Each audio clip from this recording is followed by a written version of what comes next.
A service of KIBMradio.com, the Internet's home for an all old-time radio.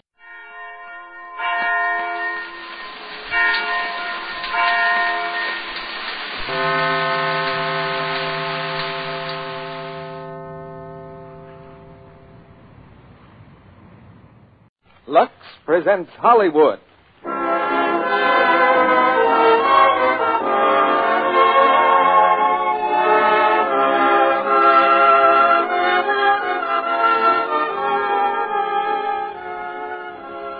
The Lux Radio Theater brings you Edward G. Robinson, Gail Patrick, and Laird Cregar in The Maltese Falcon. Ladies and gentlemen, your producer, Mr. Cecil B. DeMille.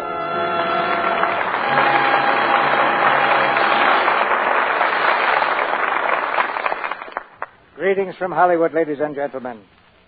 Some people like mystery stories because of the intellectual challenge they present. Personally, I'm seldom able to figure out who done it without skipping to the back of the book. But give me a good detective story, and like presidents, bankers, housewives, and chorus girls the country over, I find that my own troubles fold up their tents like the Arabs and silently steal away. Tonight we point with pride to a triumph of the art. The Dashiell Hammett classic, The Maltese Falcon, brought to us by three of our favorite stars, Edward G. Robinson, Gail Patrick, and Laird Cregar. The Warner Brothers screenplay was masterfully written and directed by John Huston, who comes by his talent naturally because he's Walter Huston's son. For the next hour, we'll follow the eerie trail of this fabulous falcon, which is coveted by many people to their great ill fortune and to the great ill health of a few. I think most of us have a secret desire to be detectives. At least that seems to be very true of this audience, because you've done some good practical detective work by discovering dozens of different ways to use Lux Flakes. And that doesn't make any of us unhappy. Nowadays, many familiar materials are doing a wartime job. Nylon and silk are going into parachutes, cotton, rayon, and wool into uniforms, and many other wartime uses. That means that we on the home front must make the things we have last longer, so that our boys on the fighting front will have what they need. You're all trying to track down ways and means to make washable fabrics last, and the clue that's giving you domestic detectives the solution is Lux Flakes. But now let's track down the Maltese Falcon, because here's the first act, starring Edward G. Robinson as Sam Spade, Gail Patrick as Bridget, and Laird Cregar as Gutman.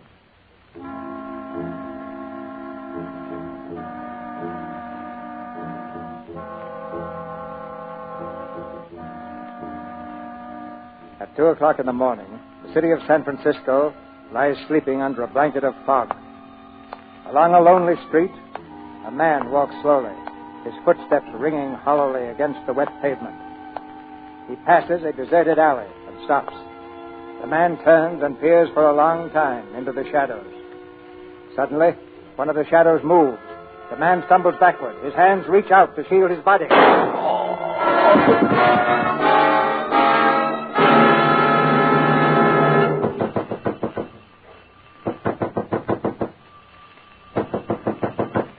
All right, Spade, open up.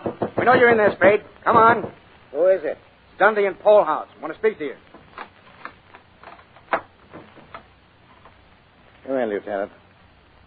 Nice time to make a call. Yeah. 4 in the morning. Or did you watch stuff? We don't have any hours on the force, Spade.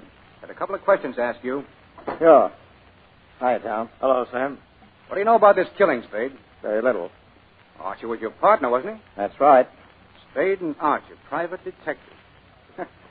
I guess you'll have to change that name. Yeah. From now on, it's just Sam Spade. Yeah. You don't seem very broken up over this, Spade. Miles Archie gets shot dead 2 hours ago, and you toss it off like a scotch and soda. Oh, excuse me. Will you have one, Lieutenant? No, I won't. Okay. Mind if I have one, Lieutenant? No. You don't like me, do you, Dundee? I don't like any cops who aren't on the force. I asked you what you knew about Miles Archie getting killed. Well, once again, very little.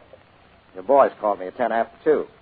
I understand they found a Webley automatic in the alley with one bullet out of it. Yeah. Was Archie out on a job last night? Well, sure. He was supposed to be telling a fellow named Floyd Thursby. Thursby? What for? Come on, Spade. What for? We were trying to find out where he lived.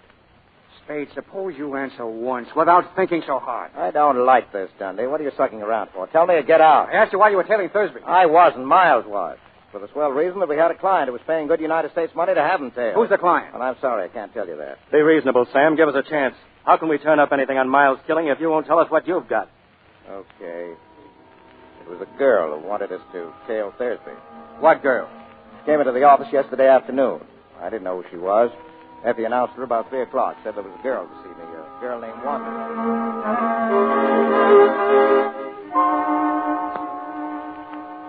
There's a girl to see you, Mr. Spade. She says her name's Wonderly. What is she, Effie? A customer? I guess so. You'll want to see her anyway, Mr. Spade. She's a knockout. Oh, sure we're in, Effie, darling. Will you come in, Miss Wonderly? Thank you. Mr. Spade? Yeah, that's right. Now, what can I do for you, Miss Wonderly? Well, I don't know where to start. I asked at the hotel for the name of a reliable private detective, and they mentioned yours. I see. Well, I suppose you tell me about it from the very beginning. Well, I'm from New York. I've come here to find my sister. Uh-huh. Well, are you sure she's in San Francisco? Well, she was 2 weeks ago. I had a letter from her. She came here with a man named Thursby, Floyd Thursby. You mean she ran away with her? Yes. Oh, Mr. Spade, I've got to find her. Mother and father in Honolulu, and it would kill them. I've got to get her back before they come home. Well, what did she say in the letter? Nothing, except that she was all right. I sent her a note begging her not to do anything foolish. I sent it to General Delivery. I told her I was coming out to get her. I shouldn't have done that, should I? Well, it's not always easy to know what to do. You haven't found her? No. No, I told her I'd be at the St. Mark for her to meet me there. But I've waited 3 whole days. She didn't come, didn't even send a message. Well, go on. Oh, it was horrible, waiting. But yesterday afternoon I went to the post office. Corinne didn't come for her mail, but Floyd Thursby did. Well, did you speak to him? Yes. He wouldn't tell me where Corinne was, but he promised to bring her to the hotel this evening. Hi, Sam. Say, Oh, excuse me. Oh, it's all right. It's all right, Miles. Miss Wonderly, this is Mr. Archer, my partner. Well, how do you do? Mr. Archer? Anything I can do, Sam? Well, Miss Wonderly's sister ran away from New York with a fellow named Thursby. Miss Wonderly has seen Thursby and has a date with him tonight at the St. Mark. Maybe he'll bring the sister with him, but the chances are he won't. Miss Wonderly wants us to find the sister and get her away from him and back home, right? Yes. But I want you to know that he's a dangerous man. I don't think he'd stop at anything. I don't believe he'd hesitate to kill Corinne if he thought it would save him. But at what time is he coming to see you? Between 8 and 10. All right, Miss Wonderly, we'll have a man there. Oh, no, Sam, no. This is too important for that. I'll look after it myself, Miss Wonderly. Oh, thank you. Not at all. Oh, here, I've brought some money. Will $200 be enough? Well, to begin with, yes. Oh, well, by the way, it would help some if you'd meet Thursday in the lobby. Oh, I will. You don't have to look for me, Miss Wonderly. I'll see you all right. Thank you. Goodbye. Goodbye. Goodbye, Miss Wonderly. See you tonight. Yes, goodbye. Well, Miles, what do you think of it? You saw her first, Sam, but I spoke first. I wasn't talking about a figure. What about a story? Huh? Oh, what about it? Well, you got a great brain, Miles. Yes, you have.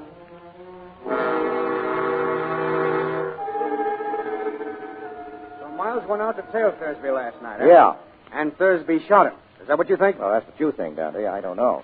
Tom, get on the phone. Call the St. Mark and ask for a girl named Wonderly. I thought of that myself, Lieutenant. She's never registered. The whole story is probably a fake. Oh, was it? How about yours, Mr. Spade? Tom, what's your boyfriend getting at? I'll tell you what I'm getting at. Floyd Thursby was shot down in front of his hotel an hour ago. Take your paws off me. Easy, boss. Don't drop him up. Where were you tonight, Spade? I was right here all night long. You got any proof? No. So you think I shot Thursby, huh? Yeah, I think you did. Well, I know where I stand now. Did Thursby die? Yes. How did I kill him? I forget. He was shot 3 times in the back with a .44. Hotel people know anything about him? Nothing except he'd been there a week. Alone? Alone. Well, did you find out who he was, what his game was? Nope. We thought you could tell us that. I've never seen Thursby, dead or alive. Now, look, Spade. If you did get Thursby, you'll get a square deal out of me and most of the breaks. I don't know that I blame you a lot, the man who killed your partner, but that wouldn't keep me from nailing you. Well, fair enough. But I'd feel better about it if you'd have a drink with me. No? No. Well, good night, gentlemen. I'm tired.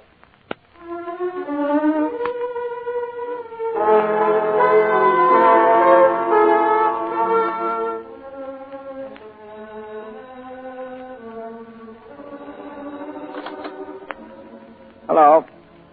Yes? Oh, hello, Miss Wantley. Where are you? Where? Card at apartment 101, huh? I'll be there in a few minutes. Oh, by the way, what's your name this morning? Miss LeBlanc. Okay, Miss LeBlanc.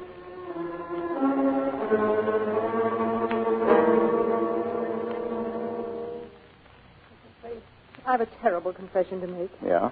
Well, go ahead, Miss LeBlanc. Well, that story I told you yesterday was all a story. Oh, that's all right. I didn't believe your story anyhow. I believed you $200. Oh? You paid too much for someone who was telling the truth. Oh, I see. Now, let's clear up one thing first, Miss LeBlanc. What? Your name. Now, what is it? Not LeBlanc. No, it's really Shaughnessy. First name? Bridget. Bridget Shaughnessy. Oh, that's one I can believe. Mr. Spade, tell me, am I to blame for last night? Well, you warned us that Thursby was dangerous. I wouldn't say it was your fault. Oh, thank you. Mr. Archer was so alive yesterday. So solid and hearty. Now, stop it. He knew what he was doing. Those are the chances we take. Anyway, there's no time for worrying about that. Right now, there's a flock of cops running around with their noses to the ground. Mr. Spade, do they know about me? Well, so far, all they know is that there's a girl somewhere. But must they know about me at all, Mr. Spade? Couldn't you manage to shield me from Well, them? maybe, but I'll have to know what it's all about. Well, I can't tell you now. Later I will. You'll have to trust me. Oh, I'm so alone and afraid. I've got nobody to help me if you won't. Please trust me. Help me. Be generous, Mr. Spade. You don't need much of anybody's help. You're good. Keep your eyes, I think. And that throb you get into your voice when you say things like, be generous, Mr. Spade. All right. I deserve that. But the lie was in the way I said it, not in what I said. You can leave if you like. No, not yet. I've got nothing against trusting you blindly, but I can't do you any good if I don't know what it's all about. For instance, I've got to have some sort of a line on your friend Thursby. I met him in Hong Kong. We came here just last week. Where? Not from Hong Kong? No. Where? Well, I can't tell you. Well, go on. I needed him. I was completely dependent on him. He knew it, and he took advantage of it to double-cross me. How? I can't tell you that either. Well, why'd you want him shadowed? I wanted to learn how far he'd gone, whom he was meeting. Did he kill Archer? Yes, certainly. Well, Thursby had a Luger in his shoulder holster. Archer wasn't killed with a Luger. Floyd always carried an extra revolver in his overcoat pocket. Well, why all the guns? He lived by them. You picked a nice playmate. All right, let's have it now. How bad a spot are you in? As bad could be. Physical danger? Yes, and I'm not heroic. I don't think there's anything worse than death. Now, shut up. You mean someone might kill you? Yes, and they'll get me unless you help. You've got to help. Do you hear? You've got to. I said shut up. All right, I'll help you. And they'll probably give it to me, too, huh? All right, so what? I guess I won't be the first guy who let a dame make a sucker out of him.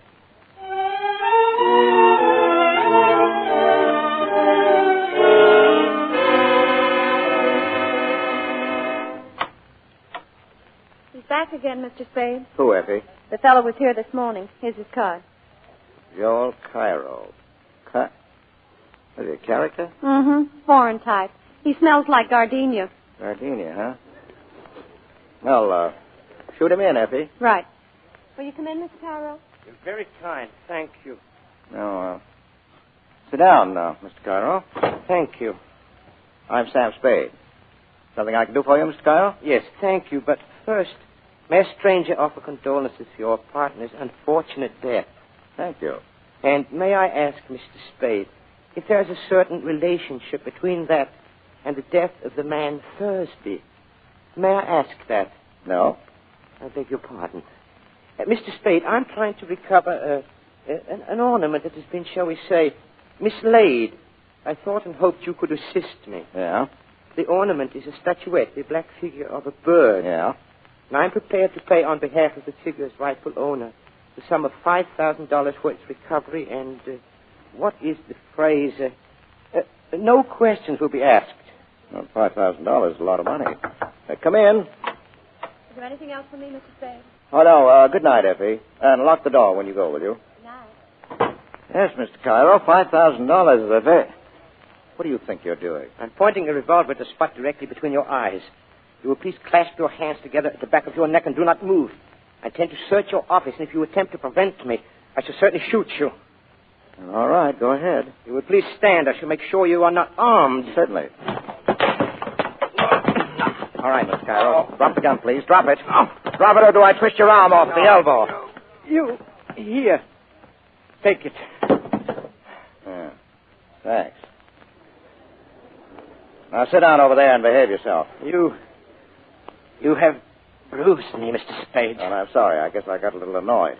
I don't like guys who make a phony offer of $5,000. You are mistaken, Mr. Spade. That was and is a genuine offer. Yeah? And I am prepared to pay $5,000 for the figure's return. You have the figure? No. Then why did you risk serious injury to prevent my searching for it? Well, I should sit around, let people come in and stick me up, so the offer still goes, huh? Most certainly. All right. Now, let's put the cards on the table. Your first guess was that I have the bird. Now, there's nothing to that. Now, what's your second guess? That you know where it is, or at least that you know it is where you can get it. Well, you're not hiring me to do any murders or burglaries for you, but simply to get it back, if possible, in an honest, lawful way. If possible, and in any event with discretion. I'm at the Hotel Belvedere when you wish to communicate with me. Good evening, Mr. Spade. So long. Oh, wait. You know a girl named Wanderley? No, I do not. LeBlanc? No. Well, how about Bridget Shaughnessy? The Hotel Belvedere, Mr. Spade. Room 655. Okay. Oh, by the way, may I have my revolver back, please? Oh, yeah, sure. I'd forgotten that. Yeah. Here you are. Thank you. Now, you would please keep your hands behind your head. I still intend to search your office. Well, I'll be. All right, go ahead. Thank you.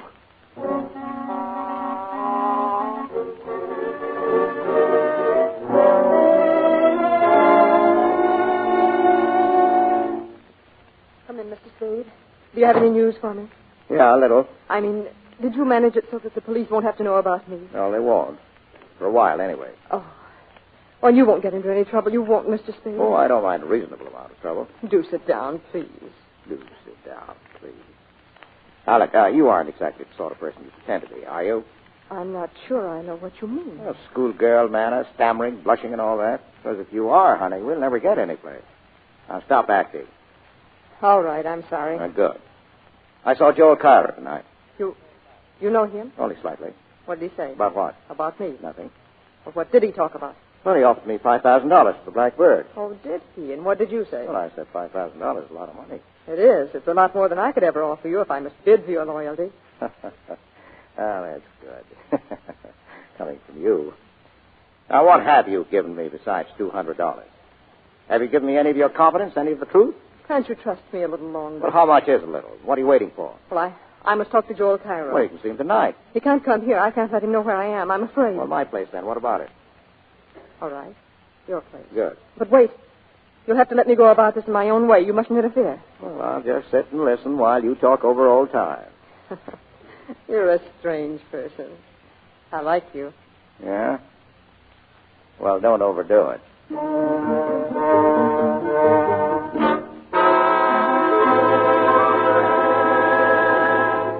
Sit down, Mr. Cairo. Sit down, Miss Shaughnessy. I might advise you, Mr. Spade. There's a boy outside who seems to be watching the house. Yes, I know. I spotted him. What boy? Who is he? Oh, I don't know. Gunman, I guess. He's been telling me around town all evening. Did he follow you to my apartment? No, I shook him before that. Well, let's start the meeting. I'm delighted to see you again, Miss Shaughnessy. I was sure you would be, Joel. Well, I'll mix the drink. Just go ahead, Bridget. Mr. Spade told me about your order for the Falcon. How soon can you have the money ready? It is ready. In cash? Oh, yes. You're ready to give us $5,000 if we turn over the Falcon to you. I should be able to give you the money at, say, 10:30 in the morning. But I haven't got the Falcon. What? Oh, don't worry. I'll have it in another week at the most. Why must I wait a week? Well, perhaps not a whole week. And why, if I may ask, are you willing to sell it to me at all? I'm afraid, after what happened to Floyd. I'm afraid to touch it except to turn it over to somebody else right away. Tell me, exactly what did happen to Floyd? He was murdered by the fat man. Fat man? Is he here? I don't know. I suppose so. What difference does it make? It might make a world of difference. Yes, you might be able to get around the fat man, Joel, as you did that one in Istanbul. What was his name? The one you did away with. That is a lie, you dirty little... Get away, fella. Get away, do you hear? Oh! Now, cool down. This is the second time you've put your hands on me, Mr. Spade. I'll try and make it the last. Now, you better get out, Carol. I'll call you tomorrow. You're working for her now, is that it? I'm working for myself. If you want to withdraw your offer, just say so. The offer still stands. Well, all right, get out. Very well. Good night, Mr. Spade. Well, you've got some fine friends, Miss Shaughnessy.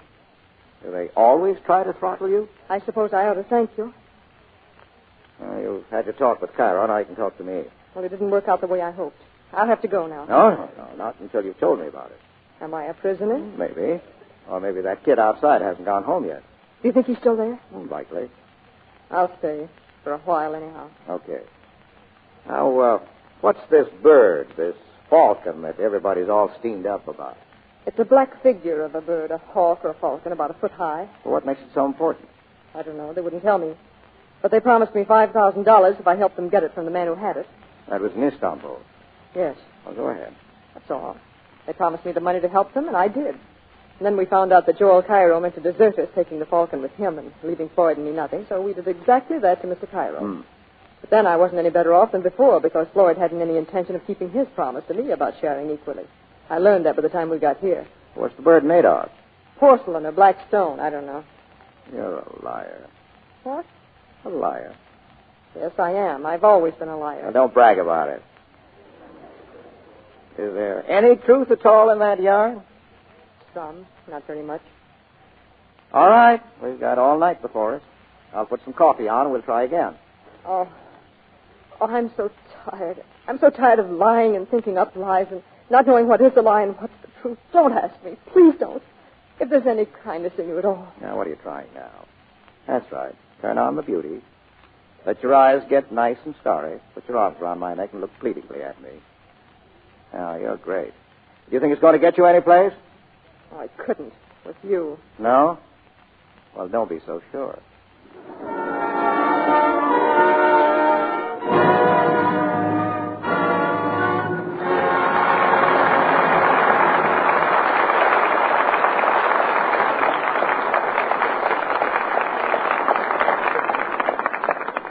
We'll hear Act Two of The Maltese Falcon, starring Edward G. Robinson, Gail Patrick, and Laird Kriegar, in just a moment. Meantime, I have exciting news for you. The package of Lux you have in your home now looks just like the package you've always bought. But the flakes inside have been improved so that they can help you more than ever to save washables in wartime. Washables that may be irreplaceable. Remember, the Lux your dealer has now in the same familiar package is new improved Lux. Improved 3 ways. The first way, Mrs. Burton, how would you like to have a Lux that's even milder and safer than ever? Why, that would be wonderful. But it's hard to see how Lux could be milder. Well, new improved Lux is the mildest, safest ever made. To give today's precious washables the super safe care they need to make them last longer. Now, Mrs. Johnson, suppose I told you suds from new improved Lux are even richer, more cleansing than before. Why, that's just what I need for the children's things. A soap that's really mild, but that really gets after the dirt. And Mrs. Sutherland, how would you like a Lux made with suds that are even longer lasting? Even longer lasting than before? Why, that would make Lux thriftier than ever. Yes, new improved Lux is better than ever for every soap and water job you have to do. First, it's the mildest, safest Lux ever made. Second, its suds are richer, more cleansing. Third, they're longer-lasting suds that do more work. Give more of your washables this super-safe Lux care. Not only silks and woolens and rayons, but gay cottons, all your colored things. New improved Lux comes in the same familiar box. Your dealer has it now. Now, our producer, Mr. DeMille. Act Two of The Maltese Falcon, starring Edward G. Robinson as Sam Spade, Gail Patrick as Bridget, and Laird Kriegar as Gutman.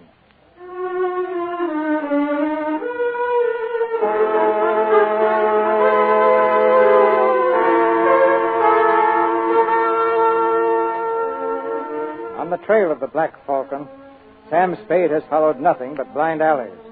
But now a call comes from his secretary. He was here twice, Mr. Spade. He wouldn't leave his name, though. No place I can reach him? He said something about the Hotel Barclay. Well, what did he look like, Effie? Can you describe him? That's easy enough. A big fellow, about 270 pounds. Yeah? The fat man.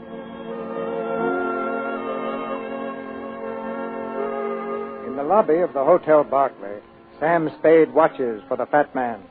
But he sees only the boy who has followed him for the last 3 days. All right, son. Where is he? What? Come on, where is he? You work for him, don't you? Who? A fat man. I want to speak to him. What do you think you're doing, Jack? Kidding me? I'll tell you when I am. You've been tailing around after me for 3 days, and I'm getting a little sick of it. You can tell the fat man I said so. Shove off. You'll have to talk to me before you're through, Sonny, and so will he. I said shove You off. can take your hand out of your pocket. Guns don't scare me much. Keep asking for it, and you're going to get it. Plenty. People lose their teeth talking like that. If you want to hang around, be polite. I told the fat man to call me and leave his name.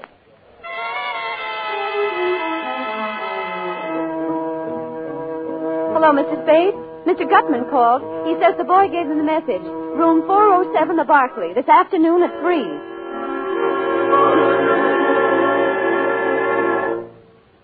Ah, Mr. Spade.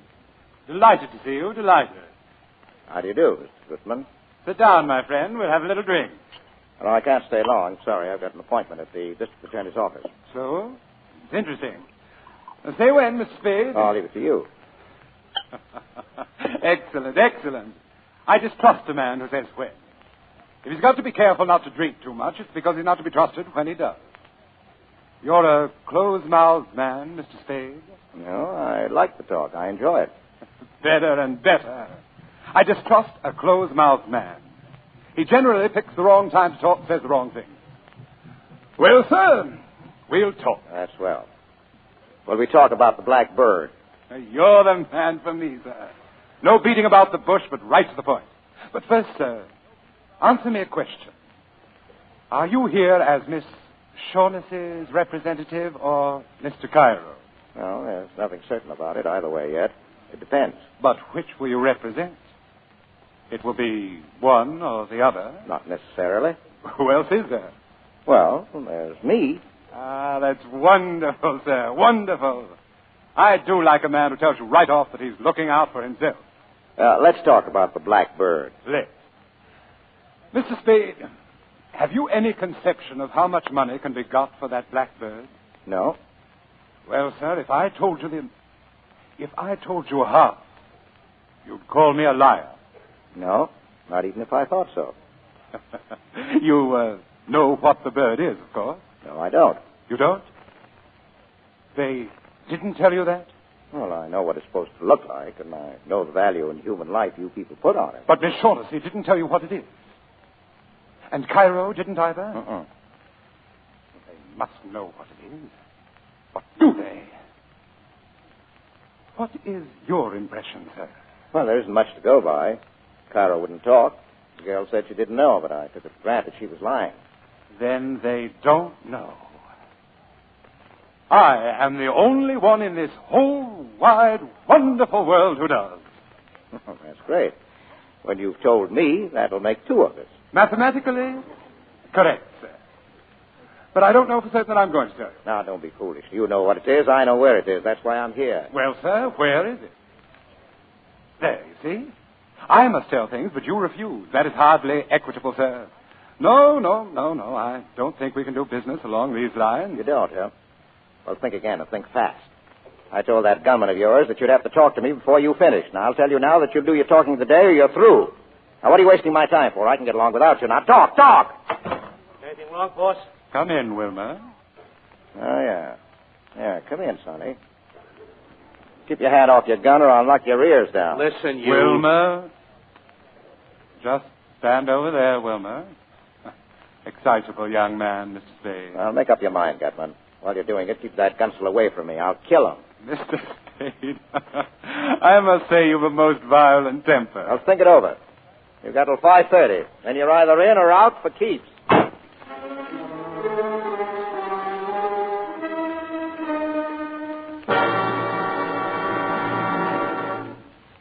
Now, look, Mr. Spade.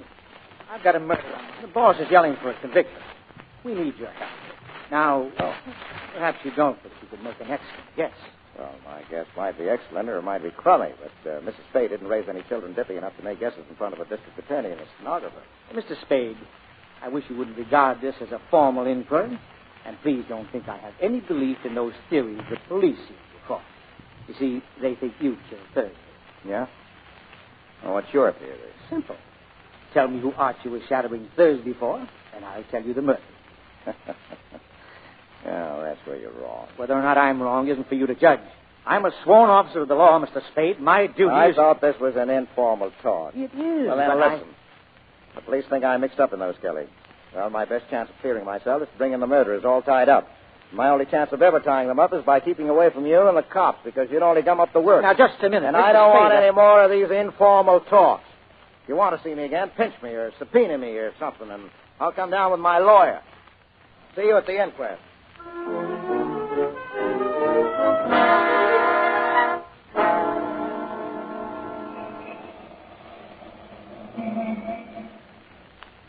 Hey. You. Well, hiya, son. Didn't expect to see you until 5:25. I hope I haven't kept you waiting. Keep on riding me, and they'll be picking iron out of your liver. The cheaper the crook, the gaudier the patter. Gutman ready to talk? He's waiting at the hotel. Get going.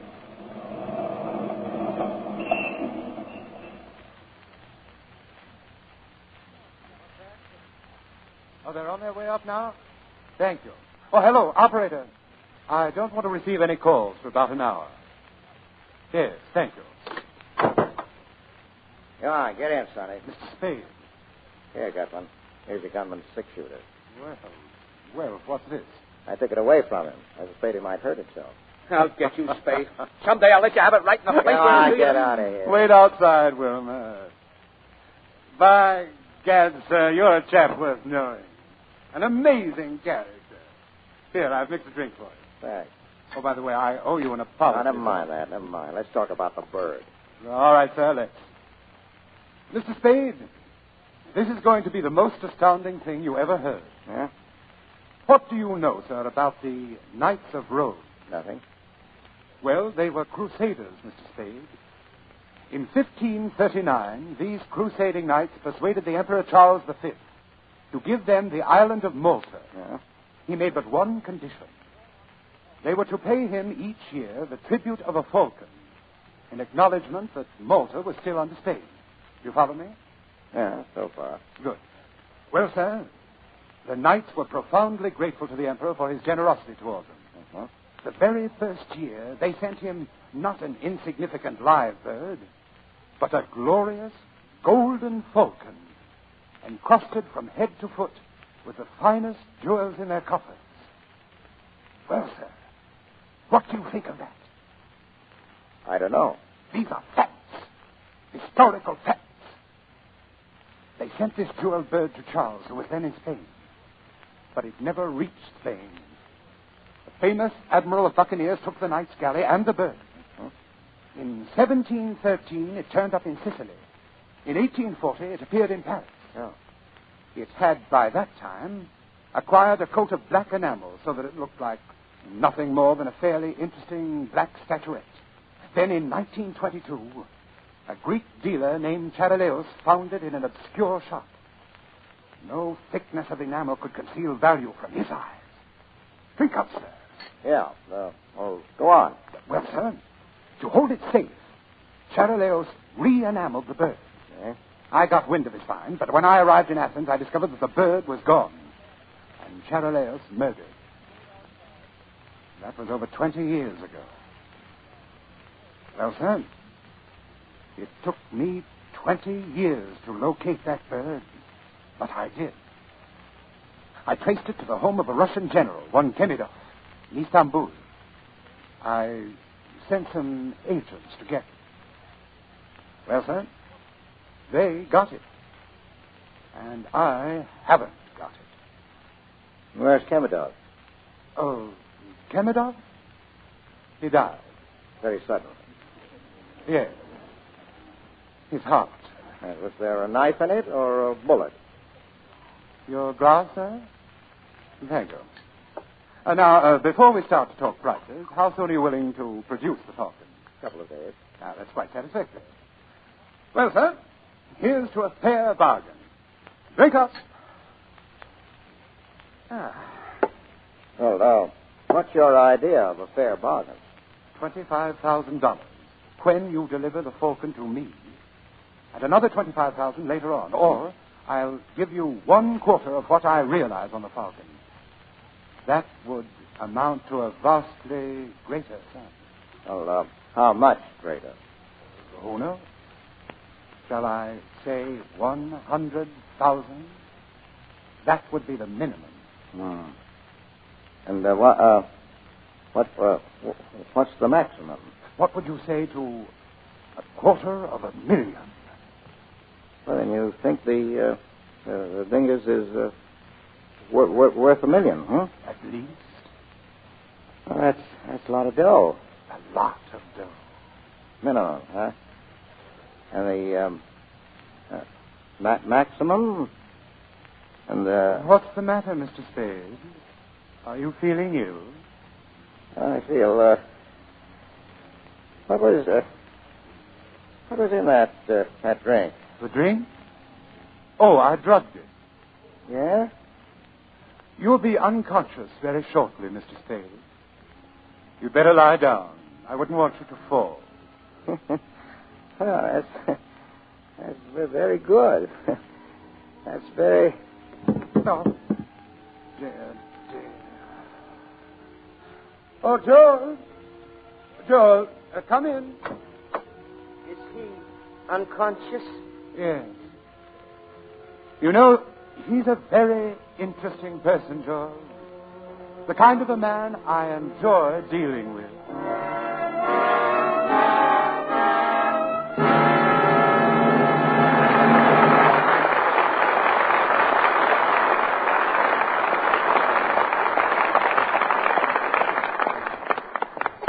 We pause now for station identification. This is the Columbia Broadcasting System.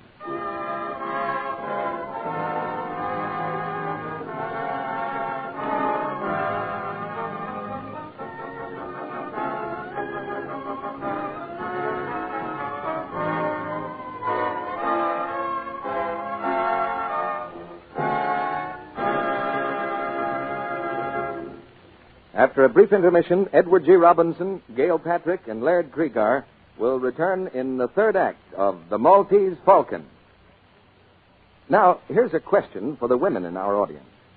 If you could make your stockings last far longer just by doing one very easy thing, would you do it?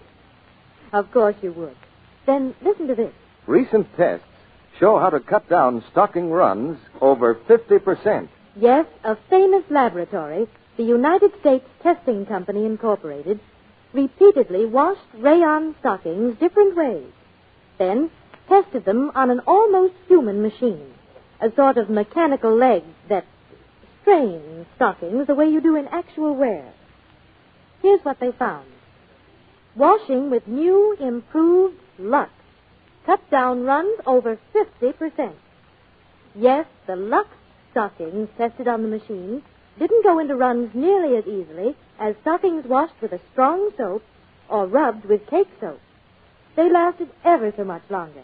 You see, new improved Lux saves elasticity, so stockings can take extra strain without breaking into runs so easily. And here's what girls find in actual experience. Why, I got over twice the wear from my Lux stockings. Lux cut my runs almost in half. That means a lot now that stockings are so precious. Better stick to Lux and avoid those enemies of stockings, cake soap rubbing and strong soaps. One special hint about rayons. They need 24 to 48 hours drying time. Get new improved Lux tomorrow. It's in the same familiar box, and your dealer has it right now. Now, Mr. DeMille returns to the microphone. One of tonight's stars flew the Atlantic recently. We'll hear about it right after the play. Now the third act of The Maltese Falcon, starring Edward G. Robinson, Gail Patrick, and Laird Kriegar.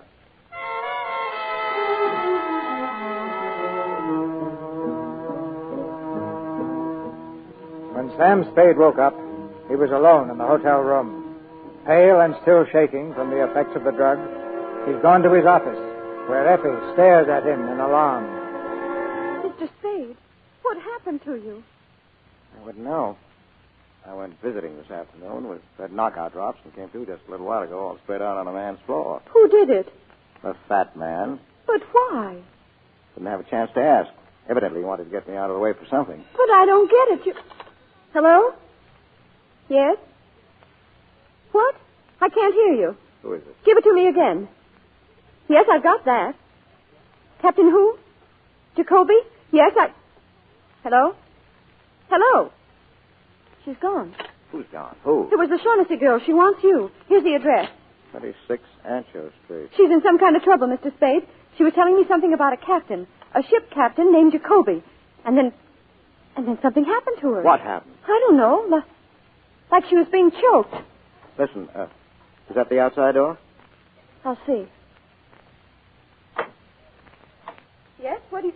Oh! Mr. Spade. Who is it, Effie? I don't know. It's... Mr. Spade. Yes? This package. For you. He told me. For you. What's the matter with you? For you. Mr. Spade! Mr. Spade! Shut up. Lock the door. Yes. Yeah. Give me the scissors from the desk, will you? I want to see what's in this package. Here. Is he dead? Got about 4 slugs in him, that's all. Oh. Come on, pull yourself together. Well, I'm all right. Well, now we'll see. Yeah, this is what I think it is. Yeah? Yeah. What is it? You've got it, Angel. We've got it. The Maltese Falcon. The Falcon? Look at it. The Blackbird. $1 million under a coat of enamel. She sent him with it. That's what he tried to tell us. He must be Captain Jacoby. Now, listen, I've got to get to her. As soon as I've gone, phone the police. Tell them how it happened. That Spaghetti brought a bundle. Here, get it straight now. Yes. I'll leave the bird in the safe. When I call you, bring it to that Ancho Street address. Got it? Yeah. And after you bring it to me, go out and call Dante. Tell him to come on the run with about 6 cops. No mistakes, Effie. I may need them.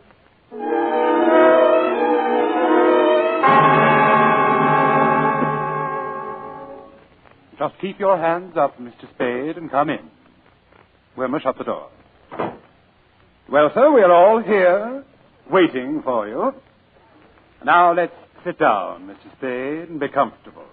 Sure. Sam, I tried to call you. I wanted to tell you. Oh, it's all right, honey. Take it easy. But they've been holding me here all last night and today. But you've come to no harm, Miss Shaughnessy, as yet.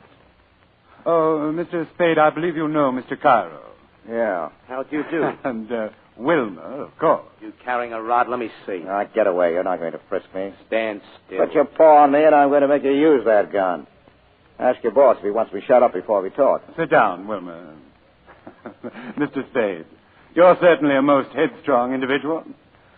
Well, let's talk. Yeah. You ready to make the first payment and take the Falcon off my hands? You're sure you have it? Sam, have you? I didn't this afternoon, but I have now. Then I'm willing to pay. Joel, the money, please. Yeah, wait. There's another thing to be taken care of first. We've got to have a fall guy.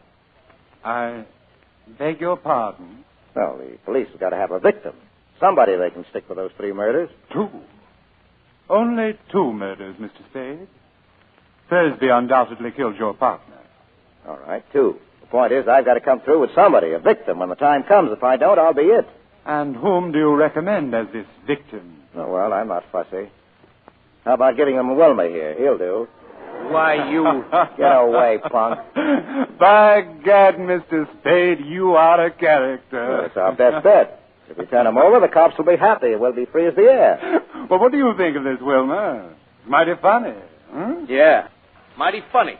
Well, anyway, he killed Thursby, didn't he? He's made to order for the part. Get up on your feet. Go away, punk. I've taken all the riding for you. I'm going to take it up and shoot it out. Calm yourself, Wilma. Mr. Spade, your plan is not at all practical. Let's not say anything more about it. All right, I've got another suggestion. Want to hear it? Most assuredly. I'll give them Joel Cairo. Suppose we give them you, Mr. Spade, or Miss Shaughnessy. How about that? Now, look, you people want the Falcon. I've got it, and the fall guy is part of the prize. As for Miss Shaughnessy, well, if you think she can be rigged for the part, I'm perfectly willing to discuss it with you. Sam, What's the matter? you don't mean it. You couldn't. No, because I don't think the cops would be happy, Angel. Well, personally, I see only one guy who's really right. That's Wilma. I'll kill him. I'll kill him. Stop it! Stop it! Don't go here! No, let him go. I told him to lay off me. I warned him. I hated to do that, but the punk had it coming to him. There's your fall guy, Mr. Gutman. What do you say? I don't like it, sir. Well, either you'll say yes right now, or I'll turn the Falcon and the whole lot of you in. All right. You can have Wilma. Carry him inside, Joe.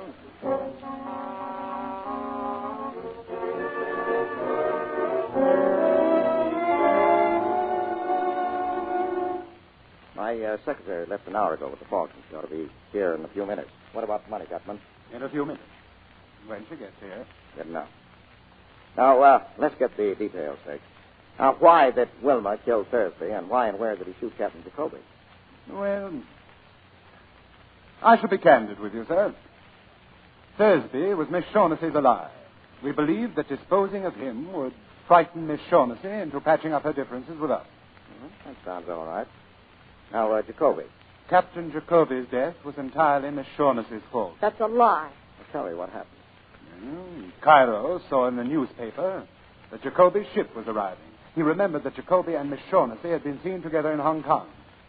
Well, sir, he put two and two together and guessed the truth. She had given the bird to Jacoby to bring here. Yes, and at that juncture, you decided to slip me the Mickey, huh? Well, I'm sorry there was no place for you in our plans, Mr. Spade. Mr. Cairo and Wilmer and I went to the boat to call on Captain Jacoby and Miss Shaughnessy. We persuaded Miss Shaughnessy to come to terms, or so we thought. Well, sir, we mere men should have known better. En route to my hotel, Captain Jacoby and the Falcon slipped completely through our fingers. Except that Wilmer put a few bullets in him while he was running away. Oh, by the way, you said Jacoby died? Yes, but not until after he brought me the Falcon. Ah. Well, there's a bright side to everything, isn't there? I'll get it. It's my secretary. So you don't mind if I go to the door with you? Oh, all right. Come on. Mr. Spade. Well, thanks a lot, Effie. I wrapped it up again. Is there anything else? No, thanks. Bye, Effie. Goodbye, Mr. Spade. Let me have it, Mr. Spade. Easy. Let me see it quickly. Here, I guess the pleasure ought to be Mr. Gutman. After 20 years. 20 years. Yes, there it is. There you are, beauty. Is it the Falcon, the original? We will make sure. Your knife, Joe. Here. There you go. Just a tiny cut in the enamel, and underneath we find... Gutman, what's the matter? It's a fake! It's lead! It's a fake! But it can't be.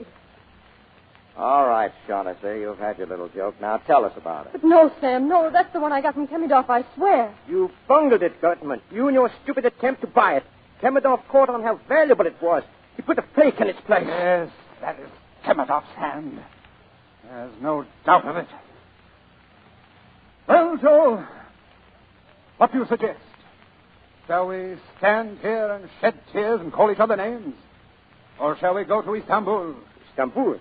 You are still going to look for the Falcon? For 20 years I have wanted that little item and have been trying to get it. I'll go on trying. Very well. I'll go with you. Get Wilmer. We'll start tomorrow. Yes, tomorrow. Wilmer, why, he's gone. What? The window is open. He's gone. Swell lot of thieves. We have little enough to boast about, sir. But the world hasn't come to an end just because we've run into a little setback. I'm sorry about your money, Mr. Spade, but of course you didn't earn it. Well, I held up my end. You got your Falcon. Your hard luck, not mine, that it wasn't what you wanted. My hat, Joe. Now, wait a minute. Mr. Spade, it will do you no good to argue. I haven't the money with me anyhow. Well, I had an idea that was it. Now, sir, we'll say goodbye to you. And since the shortest farewells are the best, adieu. And to you, Miss Shaughnessy, I leave the lead Falcon as a little memento. Adieu. Sam, what are you going to do? Nothing. But those murders, you were mixed up in them. You said yourself the police needed a victim. Call them now. Tell them about Gutman. I don't have to call him. Gutman will be nailed before he goes blocked. But when he's nailed, he'll talk about you. Now, we're sitting on dynamite. We've only got a couple of minutes to get all set for the cops. Now, give me all of it fast. Talk. Well, where shall I begin? Well, the day you first came to my office, why did you want Thursby shadowed? I told you, Sam. I suspected him of betraying me, and I wanted to find out. Now, that's a lie. You had Thursby hooked, and you knew it. You wanted to get him out of the way before Jacoby came with a bird. Isn't that so? Yes. What was your scheme? Well, I thought that if he saw someone following him, he might be frightened into going away. Well, then you must have told Thursby that Archer was following him. Yes, I told him. But please believe me, Sam. I wouldn't have told him if I'd thought Thursby would kill him. Well, if you thought he wouldn't kill Archer, you were right, Angel. Didn't you? No. Archer had been a cop too long to be caught like that, up a blind alley with his gun tucked away in his hip and his overcoat buttoned.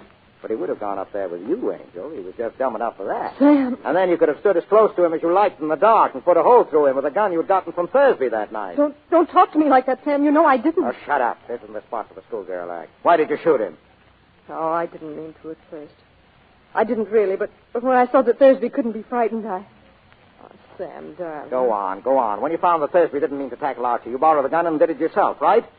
Yes. You didn't know then that Gutman was here hunting for you until you heard Thursby had been shot. And then you knew you needed another protector, so you came back to me. Yes, but Sam, it wasn't only that. I would have come back to you sooner or later. From the very first minute I saw you, I knew that Oh, you angel. Well, if you get a good break, you'll be out of San Quentin in 20 years, and you can come back to me then. What? Oh, no, you're not going to... I'm going to send you over. Oh, no, don't, Sam. Don't say that. You're taking the fall, darling. You're doing this to me. Don't you understand, Sam? I'm in love with you. That's great. But you can't. You can't. Yes, I can. You killed a man, darling, remember? You know deep down in your heart, you know that in spite of anything I've done, I love you. I don't care who loves who. I'm not going to play the sucker. I won't walk in Thursby's, and I don't know how many others' footsteps. You killed Miles, and you're going over for it. Sam. That's the cops. Don't let them in, please. Sit tight, honey. Sam. Hello, Spade. Come in. You get the fat boy? We got them. The kid, too. Swell. Here's another one for you. She killed Miles. Can you prove it? Can I, Miss Shaughnessy? Can I prove it? Go on, tell them. Yes. All right, come on. So long, Miss Shaughnessy. This doesn't mean anything to you, does it? Maybe. But you're going anyway. The chances are you'll get off for 20 years. If you do, I'll wait for you. And if they hang you, Angel, I'll always remember you.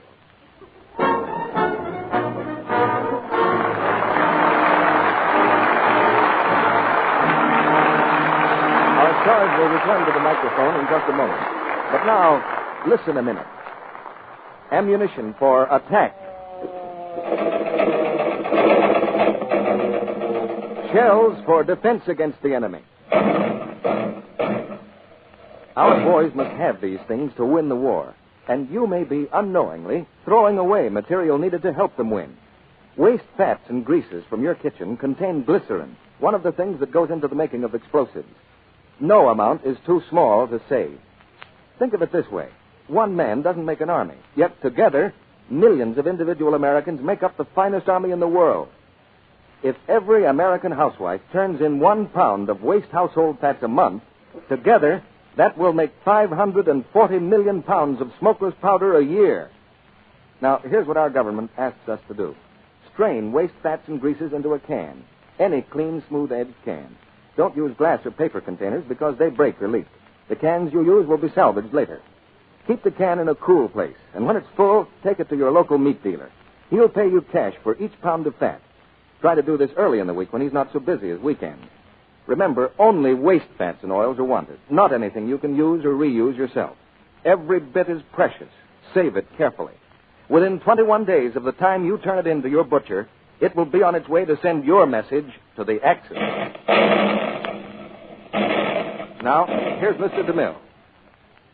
Next week's play asks a very vital question. So vital, I'm taking it to the man on the street for an answer before I introduce our stars. The question, are husbands necessary? Now, here's a man who's just come in from the street. What do you think, sir? Are husbands necessary? My wife says yes. My draft board says no. Me, I just do what they tell me. Now let's see what this young lady has to say. In your opinion, miss, are husbands necessary? Are you kidding? Well, that's the way it goes. Nobody agrees. But we'll go into that matter later, because the big news has to do with George Burns and Gracie Allen. Tonight, the Maltese Falcon had its share of thrills. But in recent weeks, Edward G. Robinson has been on the road to adventure in real life. We'll get the inside story now, as he and Gail Patrick and Laird Krieger come back for a curtain call. It must have been pretty exciting crossing the Atlantic in wartime, Eddie. Well, we went over by plane, Gail, and as we approached the other side, it was nip and tuck there for a few minutes. I wasn't sure whether I'd make it or not. Nazi planes go after you? No, we were playing bridge, and I made the bid doubled and redoubled. Did you fly back too, Eddie? I came back on a ship, Laird. I was sure I'd get a chance to see a submarine, but nothing happened. The word must have gone out that Little Caesar was aboard. Now, don't kid about that, C.B. Purely because of Little Caesar, I received a great distinction. fellows made me an honorary member of the gun crew. So seriously, Eddie, in entertaining our soldiers in England, how did you find them? Are they cheerful? Cheerful and determined, C.B. As for the English people, nothing seems to bother them. They've had rationing so long, it isn't the topic of conversation now. That great clock, Big Ben, was symbolic of the whole country to me. Every time it strikes, it seems to be saying, it's later than you think, Adolf Hitler. I suppose you did some broadcasting yourself while you were there, Eddie. Well, one afternoon I broadcast 6 messages to the continent in French, Spanish, Romanian, German, Danish, and Italian. What, no Greek? Well, I'm working on Russian at the moment, Gail. I want to be able to say thank you to all the Russians I meet from now on. You've had many successes on the screen, but in years to come, I think you'll value most the success you achieved in this job for your country. Thank you, C.B. What are you doing here next week? Well, that's when the big question comes up again, Eddie. Because next week, our play is the Paramount comedy hit, Our Husbands Necessary. And in it, we'll present those eminent thespians, George Burns and Gracie Allen. In the play, George works in a bank and Gracie is secretly trying to help his career. So tune in next Monday night and get Gracie Allen's answer to that burning question, are husbands necessary? Oh, sounds like a lot of fun, C.B. Good night. Good night. Good night. Good night. And don't miss George and Gracie.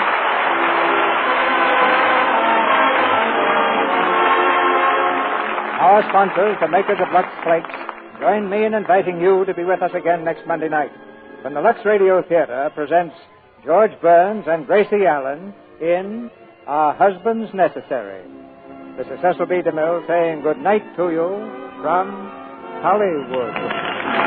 Edward G. Robinson will soon be seen in the Columbia picture Destroyer. Gail Patrick has starred in the Republic production Hit Parade of 1943. And Laird Kriegar's next picture is the 20th Century Fox Technicolor production Hello, Frisco, Hello. Heard in tonight's play were Charlie Lung as Cairo, Dee Benaderet as Effie, Eddie Marr as Wilmer, and Warren Ash, Charles Seal, Leo Cleary, Fred Mackay, and Norman Field. Our music was directed by Louis Silvers. And this is your announcer, John M. Kennedy, reminding you to tune in next Monday night to hear George Burns and Gracie Allen in Our Husbands Necessary. Here's what Betty said. Hasn't Jane got a lot of pep and charm? But here's what Betty thought. That woman gets in my hair. Where does she get all that energy? Do you envy others because they have more pep than you? Maybe your trouble is plain vitamin deficiency. Vims may help you feel better than you ever thought you could. Vims have the 6-vitamin formula doctors endorse.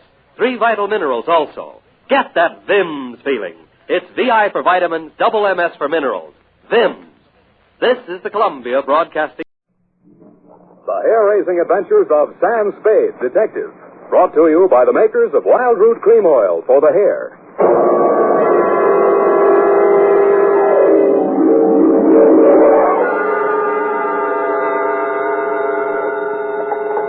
Sam Spade Detective Agency. It's me, Effie. Oh, Sam, I've been worried about you.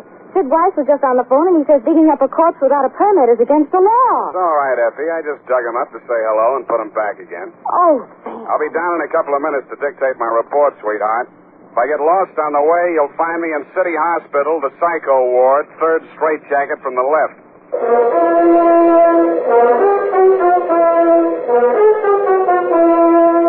Dashiell Hammett, America's leading detective fiction writer and creator of Sam Spade, the hard-boiled private eye, and William Spear, radio's outstanding producer-director of mystery and crime drama, join their talents to make your hair stand on end with the adventures of Sam Spade.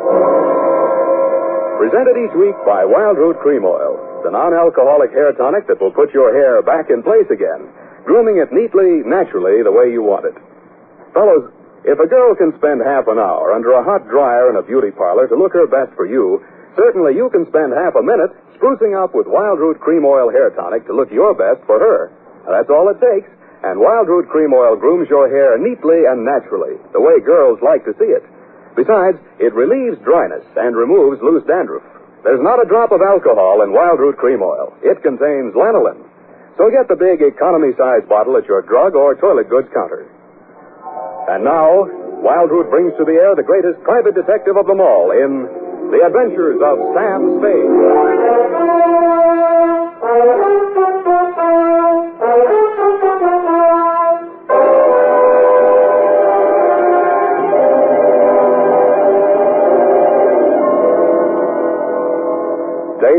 August 2nd, 1946. To Mrs. Gregory Denov. Subject, death of Dr. Denov.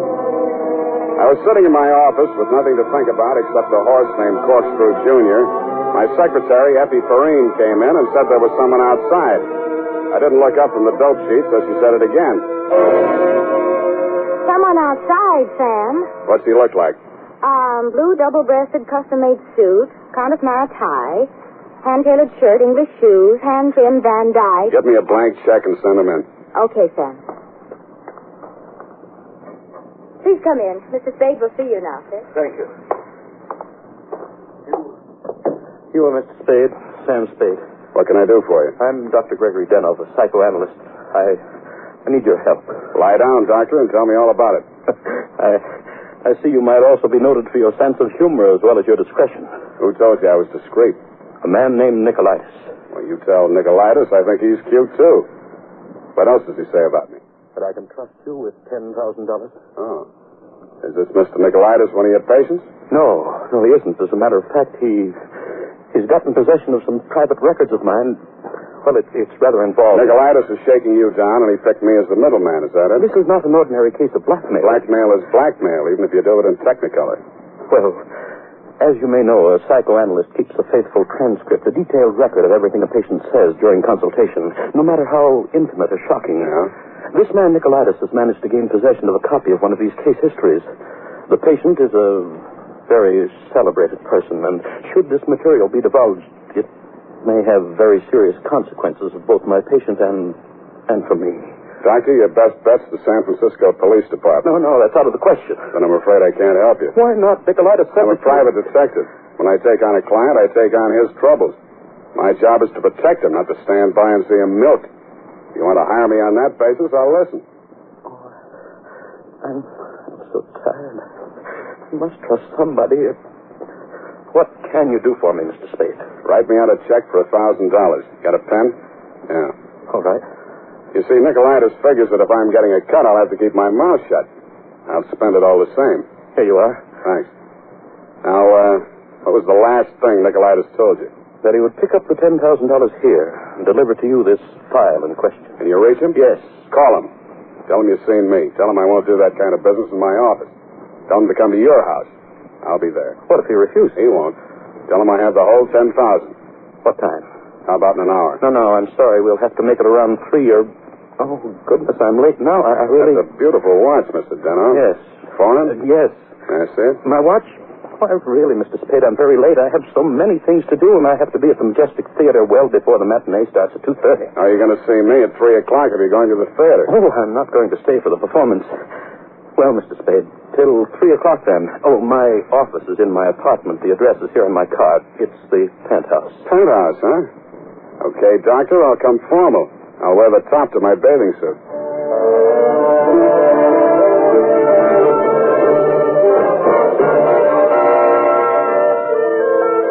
I left my office around 2:30 and started walking up Nob Hill.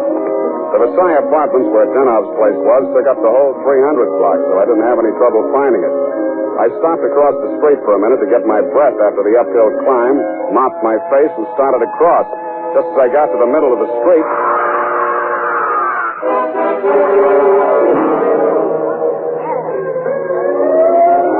The crowd was packed in so close around I couldn't see who'd done the Brody, but I had a pretty good idea.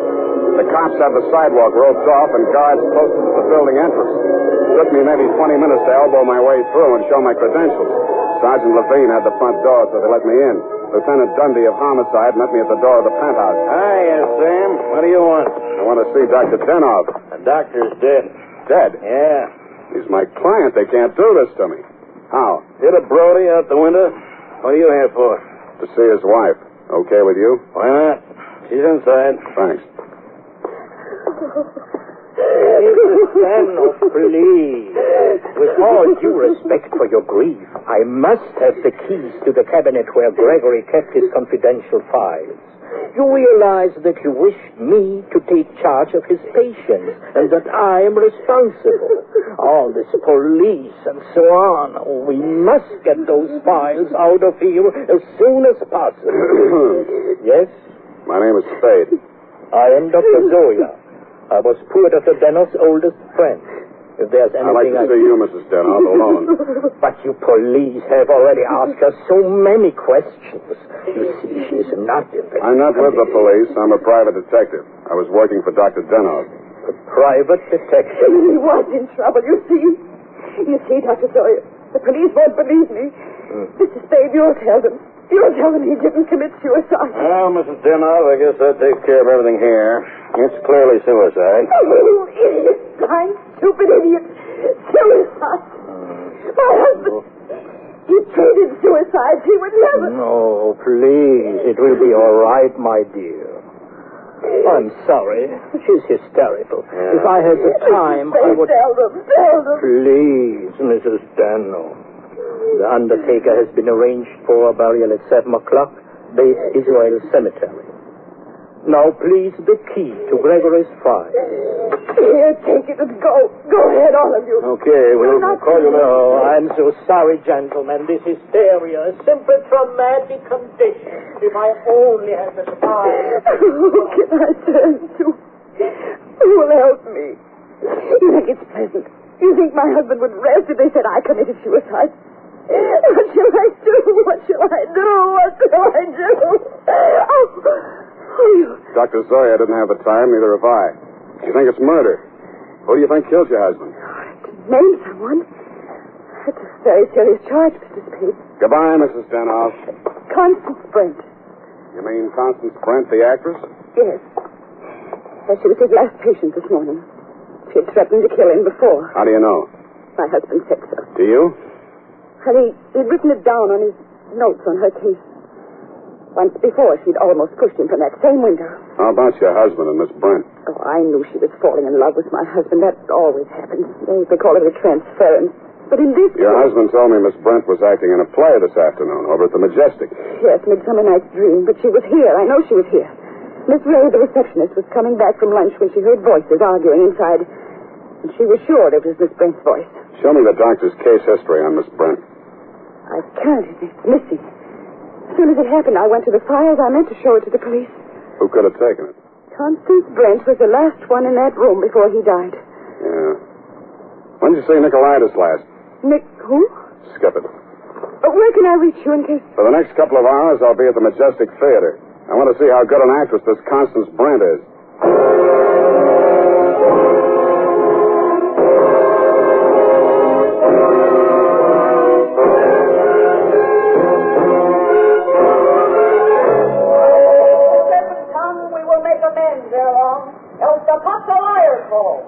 So, good night unto you all. Give me your hands if we be friends, and Robin shall restore a land. Yes? Miss Constance Brent's dressing room? What do you want? I want to talk to Miss Brent. Well, you can talk to me. I'm her husband. So you're Mr. Brent. I'm Jonathan Wallace. She's Mrs. Wallace. Now, what do you want with my wife? I've come to tell her that Dr. Denov is dead. Are you sure? You tried falling from a 12th floor window sometime. Well, that's the best news I've heard this year.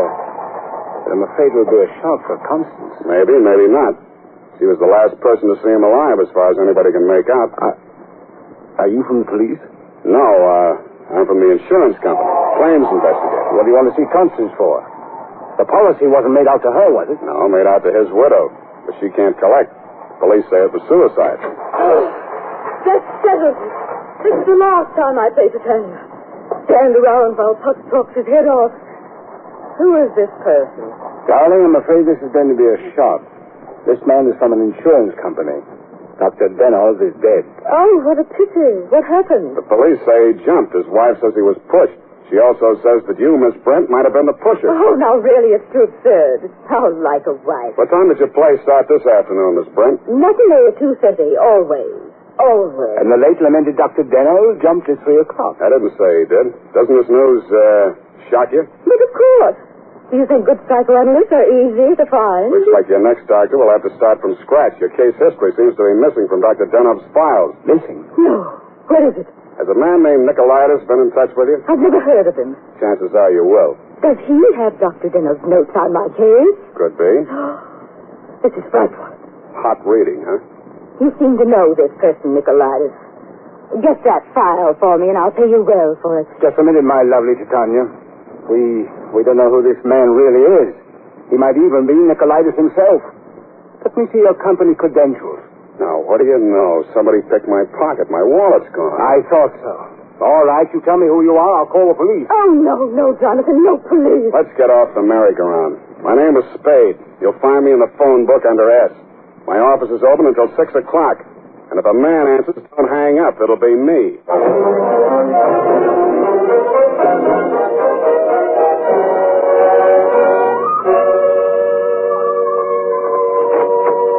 Hello, Effie. You found a Nicolaitis yet? Not one. I even tried spelling it backwards. Nobody ever heard of a man named Nicolaitis. Beginning to think there ain't no such person.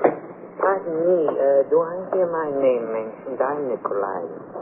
Sam, I still think you're right. Come all the way in, Mr. Nicolaitis. Sit down. Thank you. If you need me, Sam, just scream. What can I do for you? Oh, I've come for my money. What money? Oh, the $10,000. You remember the $10,000?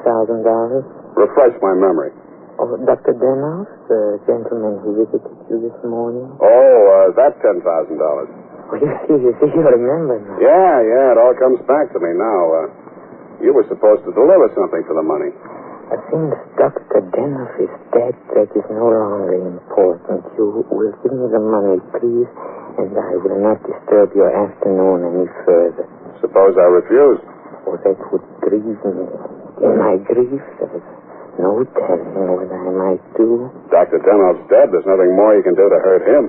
Oh, never would I attempt to hurt poor Dr. Denhoff, but in my sorrow, it would be so great if I should be forced to hurt the woman he lost. After all, as Titania says, these are the forgeries of jealousy. Titania, huh? Ah, yes. Midsummer Night's Dream. Act 1, Scene 18. I'm a little rusty on my Shakespeare. Oh, you are indeed, Mr. Spade. Titania doesn't appear until well into Act 2. She doesn't, huh? Yeah, that's right. Yeah. I guess she isn't on for 40 minutes or so. Yes, indeed, Mr. Spade, but I didn't come here to discuss drama. What else have you got to discuss? When Dr. Denhoff died, your market died with him. That is a very unprogressive view, Mr. Spade. There's always a gentleman named Jonathan Warren. Why, you fiend. You don't mean you'd sell to both of us? Mr. Spade, how can you have such a low opinion of me? I will prove my integrity. I will give you the material. You give me the money. Hand it over. In the Levant, Mr. Spade, we have a saying. He who goes too close to the bear soon loses his beard. I have left my beard at home. Okay, I'll meet you anywhere you say, anytime you say. Excellent. At 7 in your apartment, huh? Won't that be walking into the bear's cave? In the Levant, Mr. Spade, we have a saying. Private dicks do not kill people in their own apartment.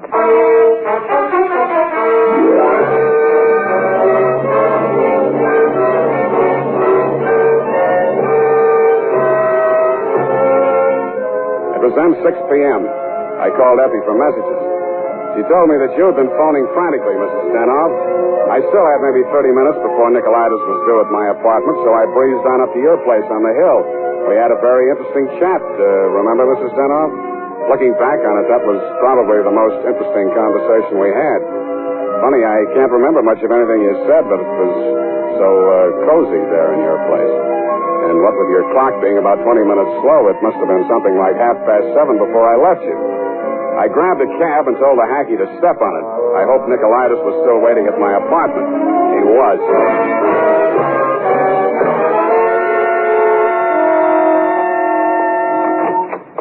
Mr. Nicolaitis, I'm sorry to be late.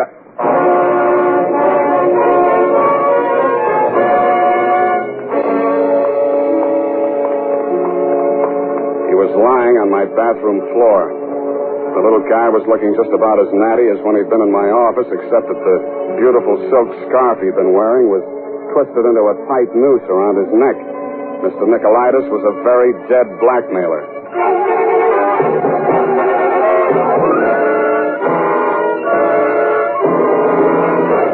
The The makers of Wild Root Cream Oil are presenting the fourth in a new series of programs bringing to the air for the first time the adventures of Dashiell Hammett's famous private detective, Sam Spade.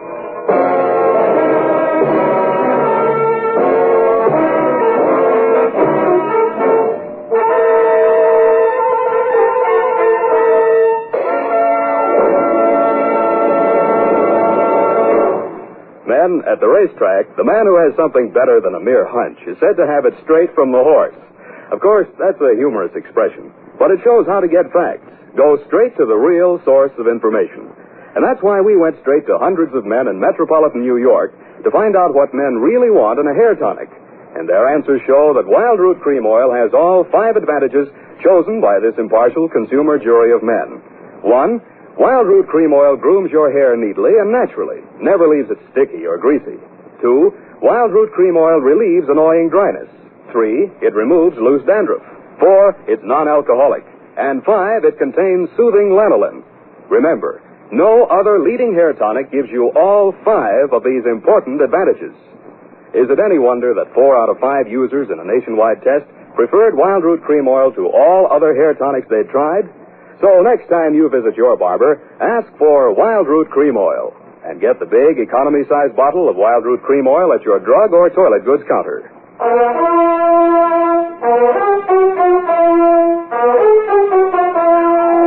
And now back to Sam and Psyche. Tonight's adventure with Sam Spade.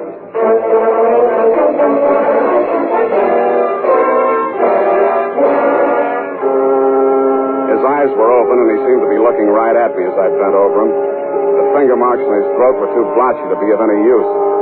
Pretty soon, Lieutenant Dundee and Sergeant Polhouse came in and walked over behind me. We all stood there for a second, and then Polhouse bent down and closed those eyes. You know him, Sam? His name is Nicolaitis. That's all I know about him. What did he come here to your place for? I don't know. You invited him? I wouldn't have been surprised to find him here, but not like this. You boys got a smear on him yet? Sure. He's an old customer of mine. Runs a photo lab. Photostats, microfilm. Microfilm. Nobody makes any sense. They're all screwballs, psychos, neurotics. What am I doing in the middle of this anyway? Sam, don't scream at us. We're just doing a job. Oh, I'm sorry, boys. Dr. Denover's my client. Mental expert. That Denov probably had a screw loose somewhere and needed a psychoanalyst himself. Say, maybe he was... Yeah. Hey, look, Dundee. I'm going out of here now. Do I call Sid Weiss and we go through all that again, or are you going to let me walk? Why, Sam, you can go. I know where you sleep. I'll wake you when I'm ready for you.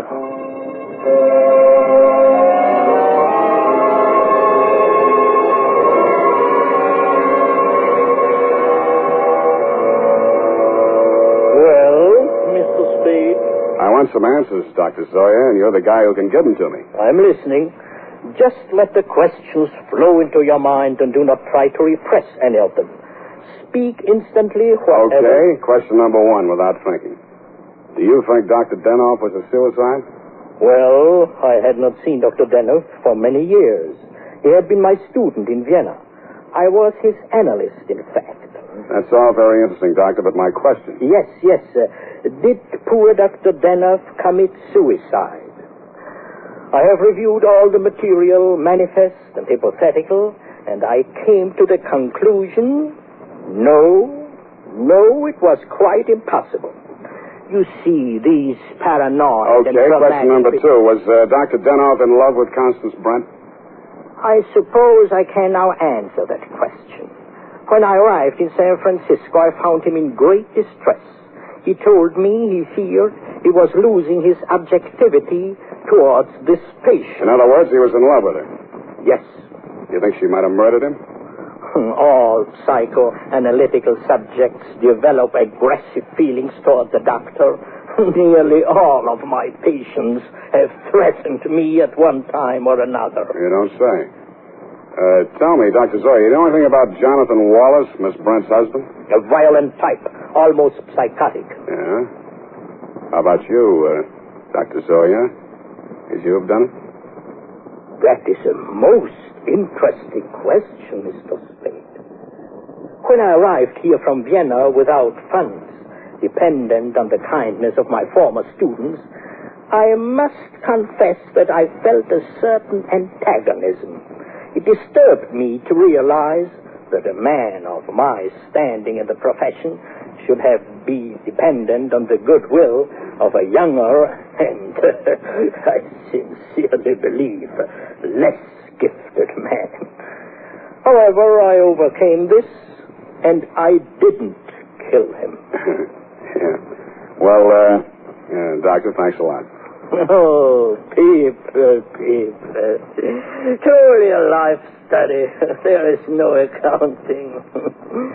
For instance, Dr. Denoff. He came to me only this afternoon with the strangest request. Yeah? He gave me the gold watch which I had presented to him many years ago upon his graduation in Vienna. He had a patient waiting, and so had not much time to explain. Where is this watch? Please, I'm coming to that. He asked me to promise that I would have the watch buried with him if something should happen. That has been done. But Dr. Denoff just died at 3 o'clock. It is a Mosaic law that the deceased be buried before sundown. Thanks, Doctor. Thanks a lot. I hope I've been of some help. Doctor, you'll never know how much you've helped me.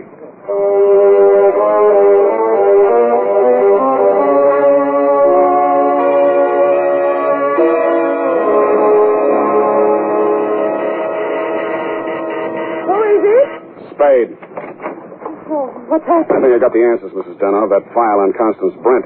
Your husband knew that you'd been going through it. Mr. Spade. Shut up and listen to me. He took it out of the files, had it microfilmed for his own private records, and destroyed the original. Really? The man who did the microfilming was Nicolaitis. He delivered one print to your husband and kept another for himself. He was murdered in my apartment for the copy he used to shake down your husband.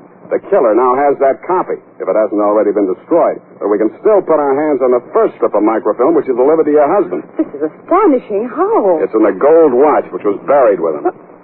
Oh, the watch that Dr. Zay... That's right. Denoff made up his mind that whatever he knew about Constance Brent was going to go to the grave with him. What are you doing tonight? Well, nothing. And we got a date, sweetheart, you and I. I'll be back toward the wee hours.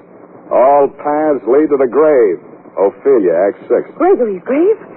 But shouldn't we get a court order and have it done properly? The courts don't open until 10 in the morning, sweetheart, and Lieutenant Dundee's going to start asking me some questions about that stiff in my apartment before then.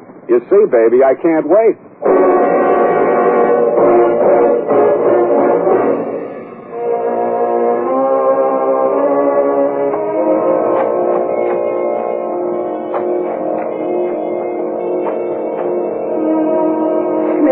We shouldn't be doing this. If I'm wrong this time, it won't be wasted effort. I'll crawl into the grave myself and pull it in after.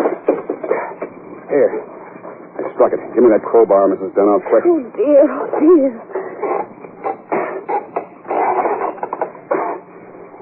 Put that flashlight in here, sweetheart. You look the other way. Yeah, here it is. Look. What, Mr. Speed? What have you got? The watch. Here, put the flash on it while I open it. Here's my nail file. Pry off the back. Thanks. That does it. Here's the film. All right, Mr. Spade. Give me that film. Well, if it isn't the second gravedigger from Hamlet, Mr. Constance Brent. Stop clowning and hand it up to me. You better do as he says, Mr. Spade. We've both got guns. I was expecting that. Took you a long time to get here, Mr. Wallace. How did dear Constance make out as Lady Macbeth? Just give me that film. Stop being an idiot, Wallace. The cemetery is crawling with cops. Put that gun away before you drop it and break your foot. Come up out of that grave, Spade, or you'll stay there forever. Okay, Dundee. All right. Get those hands up, everybody. Go ahead, Dundee. Make the pinch. Okay. Sam Spade, I arrest you for body snatching, violation of graves under the Civil Code number... No, you fool. You're supposed to arrest Mrs. Gregory Denoff and Jonathan Wallace for the murder of Gregory Denoff and Pericles Nicolaitis. But I... Oh, yeah. No, you don't.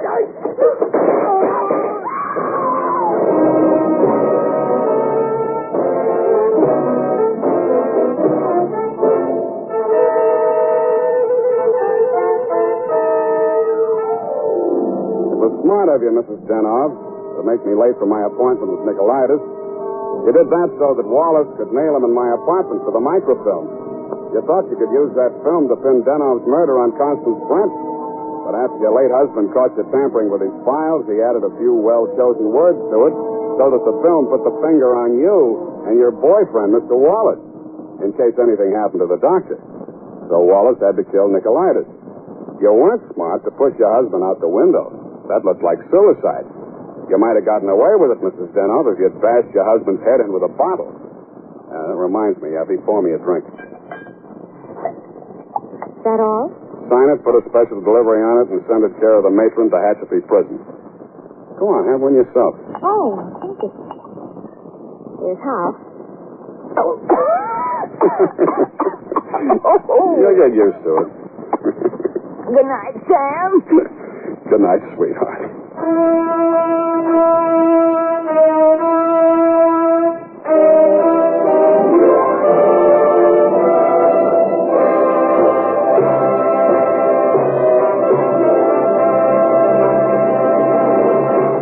Wild Root Cream Oil presents The Adventures of Sam Spade, Dashiell Hammett's famous private detective, produced and directed by William Spear.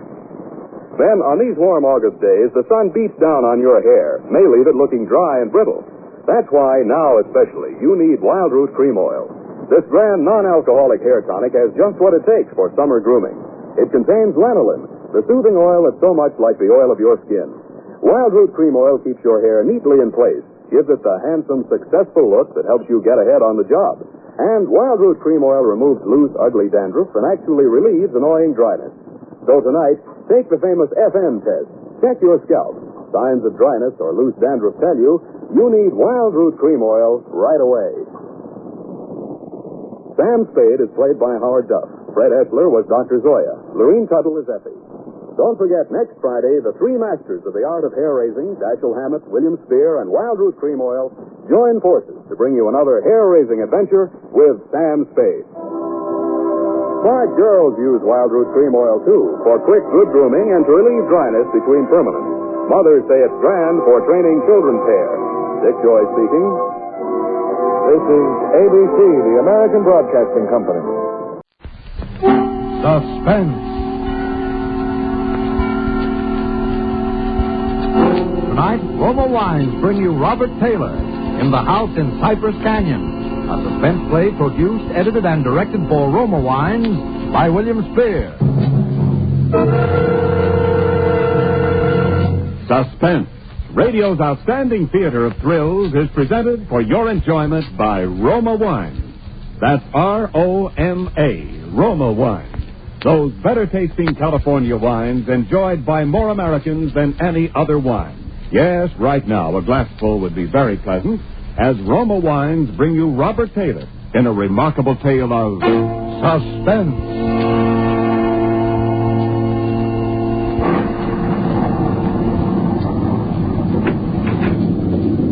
Merry Christmas, Jerry.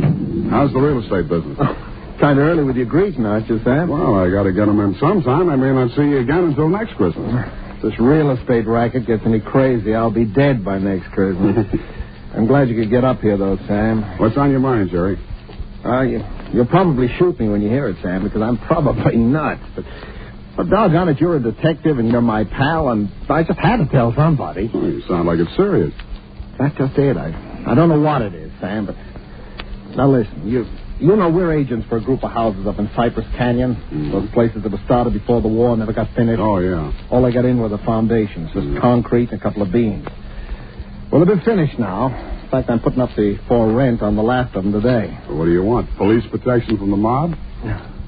Listen, Sam, this house that I'm talking about, it's got a number now, 2256. But before, when the men went back to work on it about 3 months ago, well, they just started when the foreman on the job brought me a shoebox that he'd found up on a beam.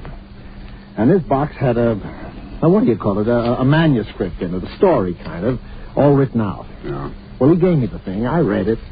I didn't think much about it. I put it in my desk. But the other day, and I happened to drive by there, I saw the number on the house and what the house looked like. I thought of this manuscript. Well, I don't like it. That's all. There's something funny about it. What's funny about it? Well, mind you, this thing was found in an unfinished house in Cypress Canyon. House was only just started building. All right. Well, listen, Sam, I want to read it to you if you've got the time, and you'll see what I mean. All right, shoot. Well, here's how it begins. To whom it may concern, my reasons for setting down on paper what follows here will be abundantly clear to anyone into whose possession it may fall. First, let me say that I'm a very ordinary person. My name is James A. Woods. I'm 35 years old. By profession, a chemical engineer. My wife, Ellen, was a school teacher when I met and married her in Indiana 7 years ago. There's nothing in the past life of either one of us to suggest remotely any cause or reason for the dreadful thing that has invaded our lives. Our married life has been in no way different from that of millions of other average, reasonably happy, and congenial families. 3 months ago, I was ordered by my firm to take charge of a rather minor project in Los Angeles, Hollywood to be exact. The order was a sudden one. There'd been no time to secure accommodations, and conditions being what they are, the inevitable result was that until day before yesterday, we'd been living in the cramped quarters of one of those characteristic California motels. Needless to say, most of our spare time had been devoted to a search for something more permanent and comfortable, but the fruits of these efforts had been, financially and in every other way, a geometrical progression of discouragement. Until last Saturday afternoon, only 4 days before Christmas. We were driving into town on our way to a movie when Ellen saw it. Jim, look. What? That sign in front of that real estate office. Oh, yeah. But don't you see what it says? For rent, furnished, 2-bedroom house, close in, immediate occupancy. Yeah, How's you going to start? Oh, Ellen, you know a sign like that. It means right out in plain sight in front of a real estate office. Oh, yeah, but Jim... Either they want $600 a month... We'll never know until we ask. If it's any good at all, there are probably 50 people fighting for it right back there now. Well, honey, there's no harm in trying. Now, is there? You really want to go back? Oh, it's probably foolish, but what can we lose? Okay. Oh, darling, come on, cheer up. How do you know? Maybe our luck will change. Maybe fate's going to give us a nice new house for a Christmas present.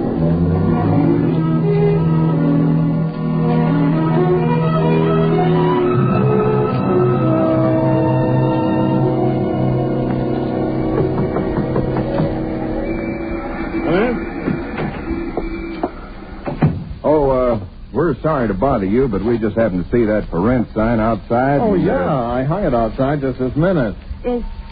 Is the house available? Why, sure it is. Let me introduce myself. My name is James A. Woods, and this is my wife, Ellen. How do you do? Wow. Looks like it's fixing to rain. Yes, so it does, doesn't it?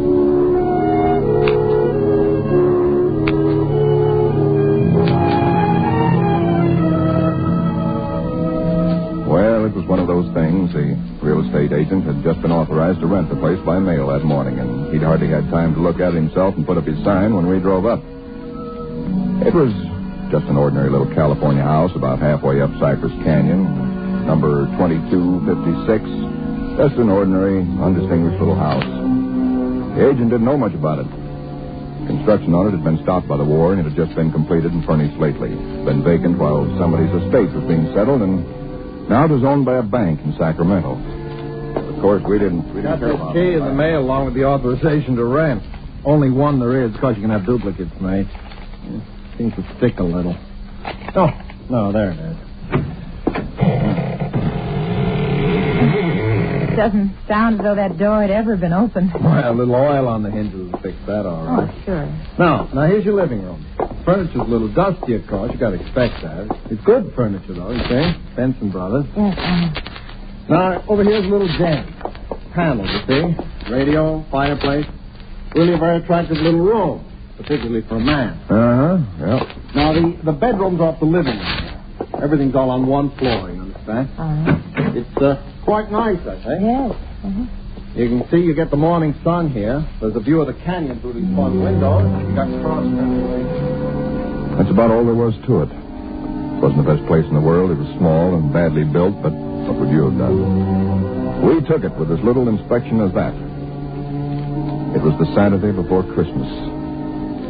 And the very same evening, we were struggling up the steps from the road with suitcases and boxes and armloads of clothes and all the endless bric-a-brac that people collect and never know they have until they move. Ellen began unpacking, and I began moving things around and taking the worst of the pictures off the wall, doing all the little things that everybody does when they move into a new place and try to give it something in their own That's your sour puss. You know, it's a roof over our heads for Christmas. That's more than we ever thought we'd get, isn't it?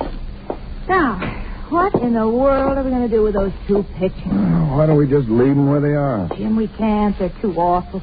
Oh, all right. Put them in the closet then. I can't. Both the closets are jammed full. No, I mean the other one in the little alcove off the den. At least there's a door there. I suppose it's a closet. I don't know. That isn't a commentary on the housing problem, huh?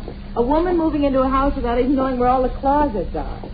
Take the pictures down, will you, honey? Bring them in here. Okay. Guess you'll have to help me with this door. I can't get it open. Let me see. Well, of course you can't, silly. It's locked. Where are those keys we found on the desk? Oh, here they are. No, not this one. Sure, this one won't work. Well, feels like an awful solid door for a closet. Oh, and that's one solid door in the house. Well, this one won't do it either. Well, we'll just have to get a locksmith up here on Monday. I'll put the pictures behind the desk, okay? Yeah, all right. Jim, if you could just help me move this armchair, huh? Oh, Ellen, will you let it go until tomorrow? You know what time it is? Oh, but, honey, I'd like to get the place looking just a but little it's bit. almost midnight. In fact, it's exactly... What was that? Tomcat, I guess, on the brush somewhere. Sounded near. Hope that doesn't go on all night. Well, there's much we can do about it. Come on, Ellen. I'm dead tired. All right, Jim. Where'd you put the toothpaste, eh? It's right in the medicine cabinet. Oh, yeah.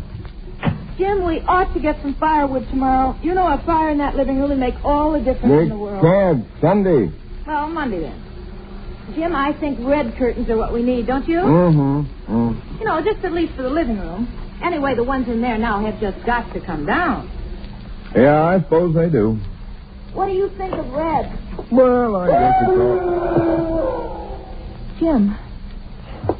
It's some tomcat. Jim, it sounded in the house. Oh, now, how could it be in the house, Ellen? We've been over every inch of the house. Except that closet. Now, how could a cat or anything else be in the closet that's been locked up for over a year? I don't know.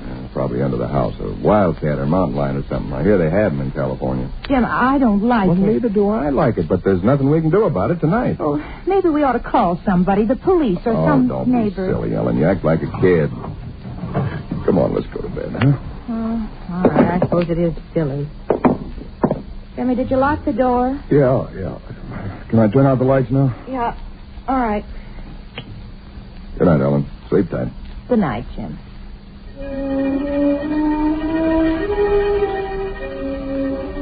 I don't know what time it was, perhaps an hour, perhaps only a half hour later. My mind was in that hazy borderland between sleep and a dream that's still part of consciousness. Then I was awake. Ellen, are you all right? Yes. Did you nightmare or something? No. I heard it, too. Well, that didn't sound like any cat. Put on the light. Yeah. It seemed to be out there, Jim, in the house somewhere. I'm going to look into this. Jim, you be careful. Come on. Where's my shotgun? In the den, I think. Jim. What? There's something wet. What? It's wet. Running from under the closet door. Sticky. Ellen, don't touch it. I had to. Jim, it's blood.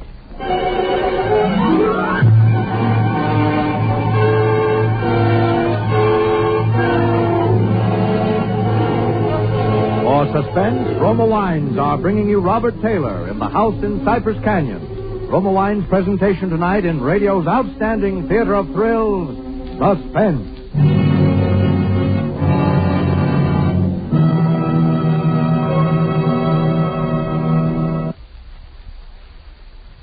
And now, Roma Wines bring back to our Hollywood soundstage Robert Taylor as James A. Woods, with Kathy Lewis as his wife Ellen, in The House in Cypress Canyon. A tale well calculated to keep you in suspense.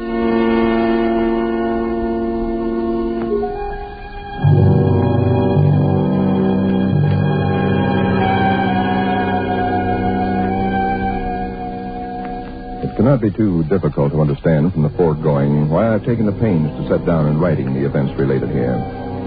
To find in one's newly rented house a closet which cannot be opened is in itself certainly no great cause for alarm. But to be awakened in the stillness of the night by unearthly cries within that house, to find oozing from under that closet door something that is unquestionably blood, that's another matter. Perhaps others might have been braver than we. Suffice it only to say that we got out of the house in something very close to a panic, and only returned when we had the moral support of two stalwart Los Angeles policemen. You just moved in here, you say? That's right, officer. You can see we're still unpacking. And the place has been empty right along before that? Yeah, I don't know much about that part of it. You could check all that with the real estate agent, though. Well, where is this closet? Oh, it's right in here, officer. And the blood is... Where? Where's the blood? Jim? Officer, I swear to you, there was blood on the floor less than an hour ago. I saw it. Uh-huh. It was running out from under that door. We heard that noise, and we got up, and then we saw it. The door was locked. Locked, huh? Oh, no. Well, it seems to be all right now. Hey, you folks aren't trying to be funny, are you? Isn't there anything in it? No, ma'am, there is not. Look, officer, we're reputable people. You can call my firm. They'll tell you all about me. There's nothing wrong with this closet. Walls are solid. No trapdoors. If you think I'm lying... I didn't say that, mister. Oh, you probably did hear some sort of noise, and you got a little panicky. What about the blood? It got on my hand. Isn't there now, is it? Yes. Where? I feel it. Now, you folks just take it easy. You're liable to hear all kinds of noises up in these canyons at night. You're from the east, you say? Yeah. I'm sorry, officer. Ah, that's all right. That's all right. If you have any real trouble, call on us anytime. All right. Well, good night. Good night. Good night. Hey, you ought to have this door fixed. That's enough to scare you. Yeah, we're going to have it fixed.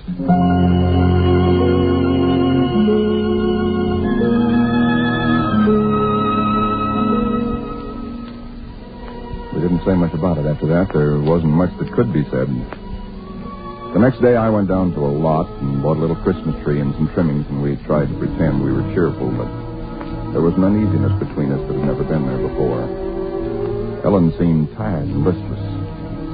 Several times during the day I noticed her washing her hands with a brush, scrubbing the one that had touched the blood. That night we each took a sleeping pill and went to bed.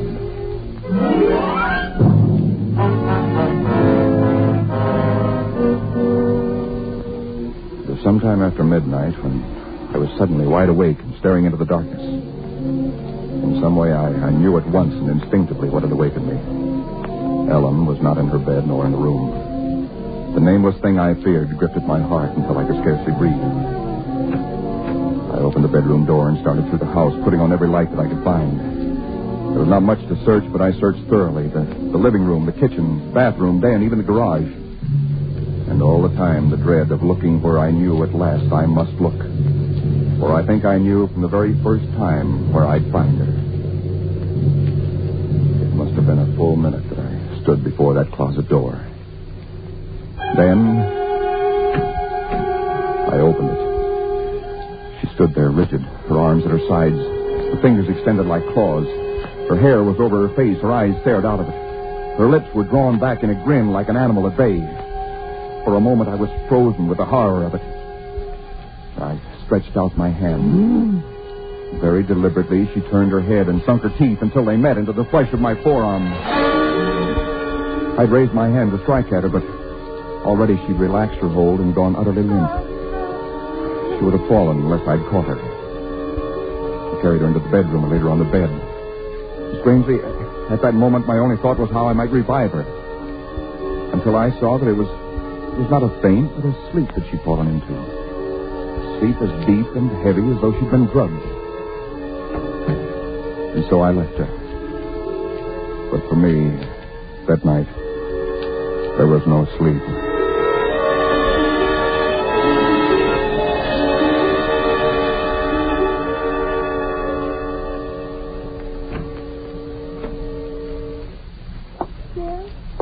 Yes, Ellen?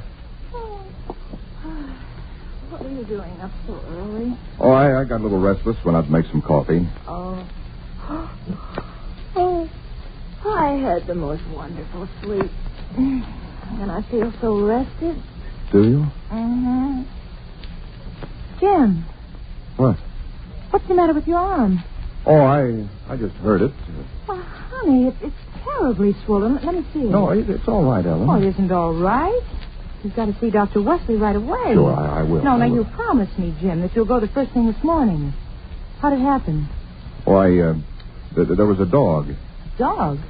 Yeah, I heard him trying to chew through the screen door. I went out to chase him away, and he bit me. Well, you mean there's all that racket and I didn't even wake up? No, Ellen, you didn't even wake up.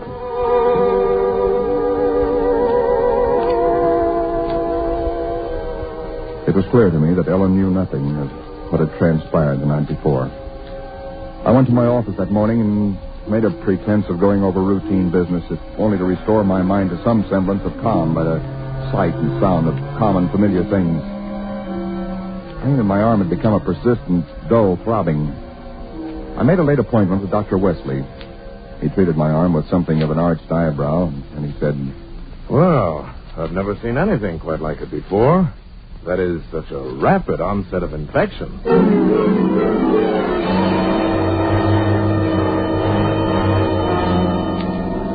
It was dark when I left his office. I hadn't realized it was so late. Driving home, my car seemed sluggish until I saw the needle on the dashboard and realized that I was pushing it to the utmost of its speed. I was racing home to prevent something before it was too late, before the darkness conspired against me. For somehow I already knew with certainty that it was the darkness and the night that I had to fear. The curves of the canyon seemed endless. And then the cold fear leaped up inside me. My house, too, was dark.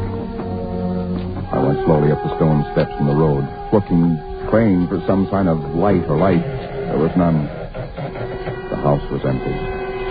Ellen was gone. I looked with the same self-torturing thoroughness, and in that closet first of all, knowing as I did so that it was hopeless. And so, alone in that empty house, I waited, powerless and helpless now, deadened in thought and will, empty as the house itself, save only for the overwhelming sense of a terrible foreboding. For some time in the early hours of the morning, I snapped on the radio, shortwave. Why? Surely a minor question now. I only know that I did. And then I heard it. Car 58, car 58, go to Laurel Canyon, the 4000 block. Report that a man has been injured or attacked. Condition thought to be critical. Ambulance will follow. That is all. I was there almost before the police, edging my way through the little crowd, staring down at the man lying there in his white uniform under the streetlight. Yeah, the milkman, poor guy. I heard him scream, but when I got here, he was just like this. All right, stand back, stand back. Please stand back. Well, you again. I heard it on the radio. I lived just down the road. Yeah, I remember. What happened? Well, take a look. Maybe you can tell us. He was dead. And he was lying on his back. And his throat had been torn out, as though by the fangs of some wild animal.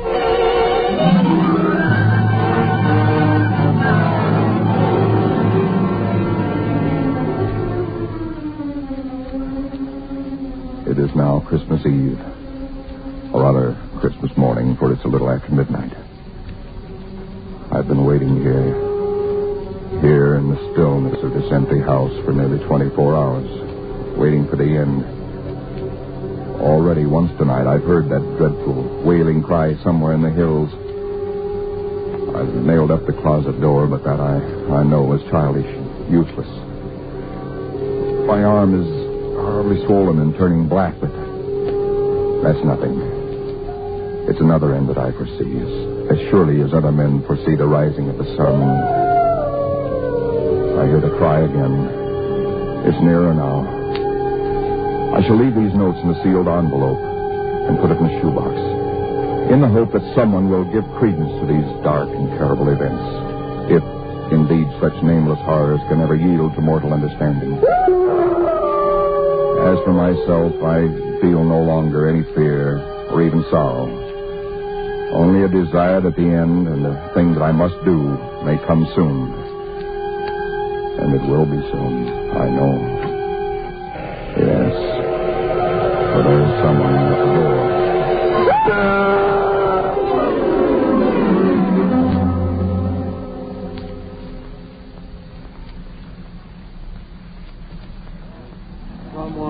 the door. Huh. What do you make of it, Sam? It's quite a yarn. But what of it? That's what I thought. Now, listen, that's not quite all of it. Huh? Clip to it's a newspaper clipping. Listen. Hollywood, December the 26th. Police reported what was apparently a case of murder and suicide in Cypress Canyon sometime in the early hours of the morning. The victims were James A. Woods, a chemical engineer, and his wife, Ellen. Preliminary investigation indicates that Mrs. Woods was killed by the blast of a shotgun in the hands of her husband, who then turned the weapon upon himself. That she fought desperately for her life, however, was evidenced by the disorder of the room and the severe lacerations inflicted upon her husband about the neck and arm. This is the second tragedy to be reported in Cypress Canyon within 24 hours, the other being the unexplained death of Frank Polanski, a milkman. Well, no such murders or whatever they were ever occurred, if that's what's worrying you.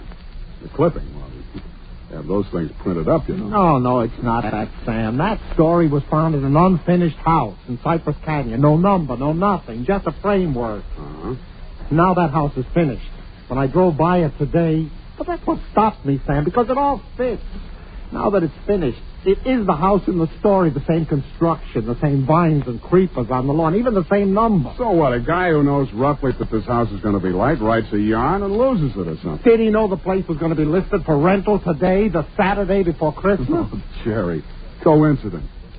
Two bits you find the guy next door is a ghost story writer or something, and he's been wondering for a year what happened to that thing he wrote. Okay, coincidence. Well, I'm sorry I bothered you. Don't be silly. I liked it. It's a good yarn. That the for rent sign you were talking about? Oh, yeah. I'm going to put it up outside now. Uh-huh. Well, so long, Jerry, and Merry Christmas again. Well, thanks, Sam. I guess I was kind of silly, all right. Listen, when a guy named, whatever it is, Woods, with a wife named Ellen comes in to rent that place from you, then you can start worrying. Yeah. Well, so long, Sam. So long, Jerry. Come in. Oh, we're sorry to bother you, but we just happened to see that for rent sign outside. Well, yeah, I hung it out just this minute. Is the house available? Oh, sure it is. Let me introduce myself. My name is James A. Woods, and this is my wife, Ellen. How do? Wow.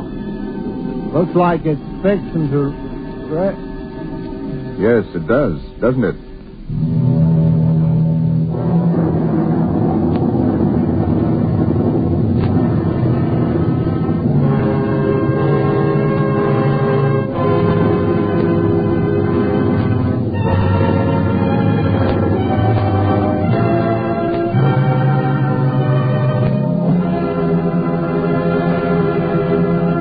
Suspense.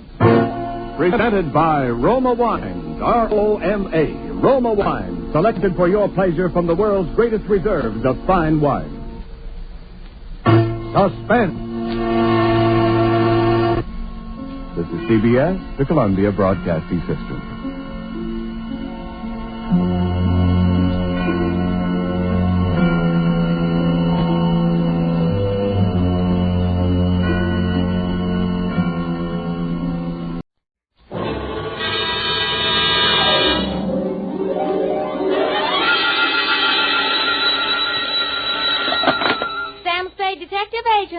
Ahoy! It's me. Just came ashore. From what? A boat? A ship, Effie, a ship. Anything over 400 gross tons is a ship. Anybody knows that. May I inquire what was your port of call? Calcutta. My, that was a quick trip. Well, Effie, I'll tell you, I got so homesick for you I couldn't stand it, so I assembled my gear and jumped ship. Why, Sam, how sweet. A faster, gal. I'll be right down to dictate my report.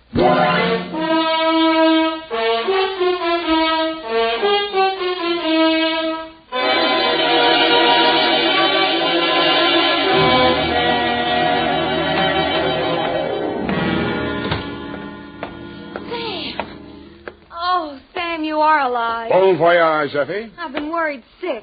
Where have you been? On my way to Calcutta, sweetheart, where the dawn comes up like thunder. Sam, what are you talking about? Calcutta. And the Flying Fishes play. Ready, Effie? Sam, why did you want to go to Calcutta, of all places? I didn't, Effie. I hate Calcutta. I was shanghaied. To Mr. Philip J. Fogg, purser, SS Lurene. How do you spell that, Sam? Lurene. Oh, that's pretty. Sam, how could you be shanghaied in this day and age? I mean, isn't it against the law? Stow it, Effie. You're pumping bilge water. Sam, I am not. From Samuel Spade, license number 137596, when you have the time, regarding the Calcutta trunk caper. Dear Mr. Fogg, the following report will explain the enclosed voucher, which is a claim against your company for the amount of $500 and no cents. It will also answer any questions you might be asked concerning the recent unpleasantness on board your ship. It all started yesterday morning in San Francisco when my secretary announced briefly and caustically that there was a lady outside who wanted to talk to me. I judged that she was worth talking to. She was. Your secretary let me in. Well, I'm glad she did. What can I do for you? I'm Marcia Hopkins. I see. Mrs. Marcia Hopkins. I see. However, my husband is dead. I see. It's about my sister that I've come to you, Mr. Spade. I'm dreadfully worried about her. Who's your sister? Miss Constance Pendleton. And she's become involved with a ne'er-do-well, a completely worthless scoundrel, and a real foreign bluebeard. All three? It's one man, Mr. Spade, a Bulgarian, Major Andrea Rodnik. They're going to be married this afternoon, and I'm positive that his only interest is in her money. I'm convinced that he's going to kill her soon after the ceremony. He's done it to other wives in Europe. I've warned Constance and pleaded with her, done everything I could to stop it. But she's completely infatuated with him and refuses to listen to me. Mm-hmm. What do you want me to do? Prevent the marriage if you can. Get the truth about Rodnik's background and face Constance with it. Oh, Mr. Spade, in some way you've got to make her realize the seriousness of the situation. He's a ruthless character. Well, do what I can, Mrs. Hopkins. Oh, thank you, Mr. Spade. Oh, I've felt so alone and helpless until now. All right. But you will do everything you can, won't you? We've got to save her life.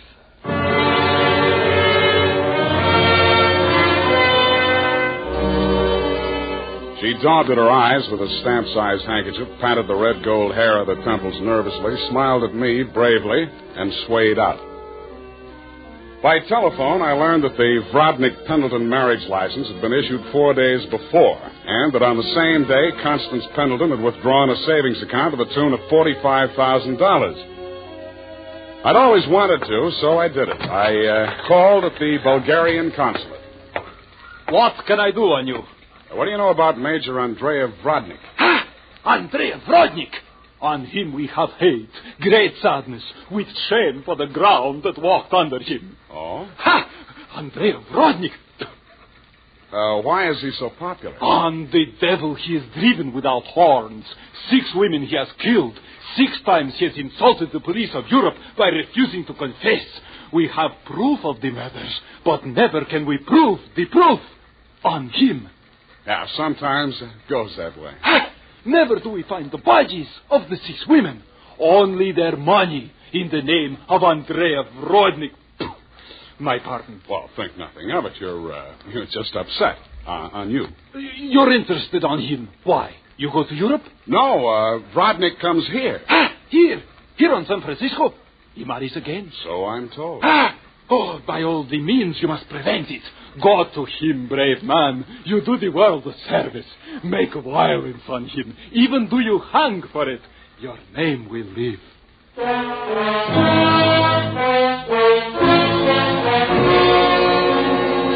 With those valiant words goading me on, I left.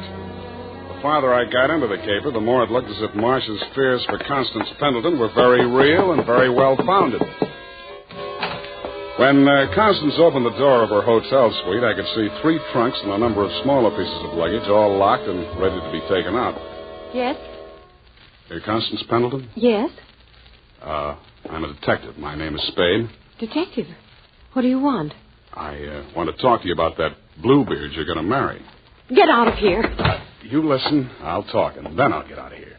I just left the Bulgarian consulate. Vrodnik has been accused of the murders of 6 women in Europe. Each of them were wealthy. Each of them married him, and each time Vrodnik came into all their money. Are you trying to blackmail me because of the lies about my fiancé's past? If you are, you're wasting your time. Well, no matter what I'm doing, I'm wasting my time. But to put you straight, your sister hired me, and I am now resigning. She's worried about you, not me. Then you should spend more time investigating your clients, Mr. Spade. You could have saved both of us some time. I have no sister. This is my wedding day. Goodbye, Mr. Spade.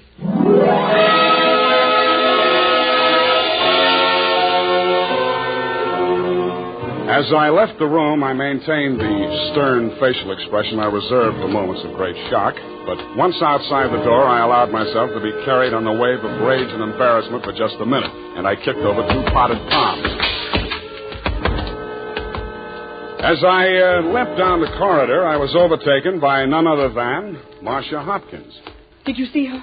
Let's talk about you first. Did you stop the marriage? Why did you really want that marriage stopped? But I told you. You told me you were her sister. Oh. She said she didn't have any sister. All right, Sam, I did lie to you about that. But I'll tell you who I really am. I don't want to know who you are. I don't ever want to know. All I want from you is my honestly earned fee and a brief but permanent goodbye. Oh, no, Sam, please, listen to me. We've got to save that girl. I have $500. That's all I have. Would it be enough? What's your real name? Marshal Brodnick. Yes, he's my husband. I've been married to him for 10 years. We've traveled all over Europe, and I never knew where the money was coming from. He left me at times for 2 weeks or a month, and then when he'd come back, there'd be more money. I just realized that that's when he must have been killing those poor women. And I know that's what he's going to do this time. I just can't stand it. You've got to protect her. That should be easy. We'll let him get married and meet him at the door with a bigamy warrant. Then you will see me through this. I might. Oh. In my bag, there's $500. Take it. If we can't stop the marriage, then don't let him out of your sight. Not even for a minute. He's a beast, Sam. A beast.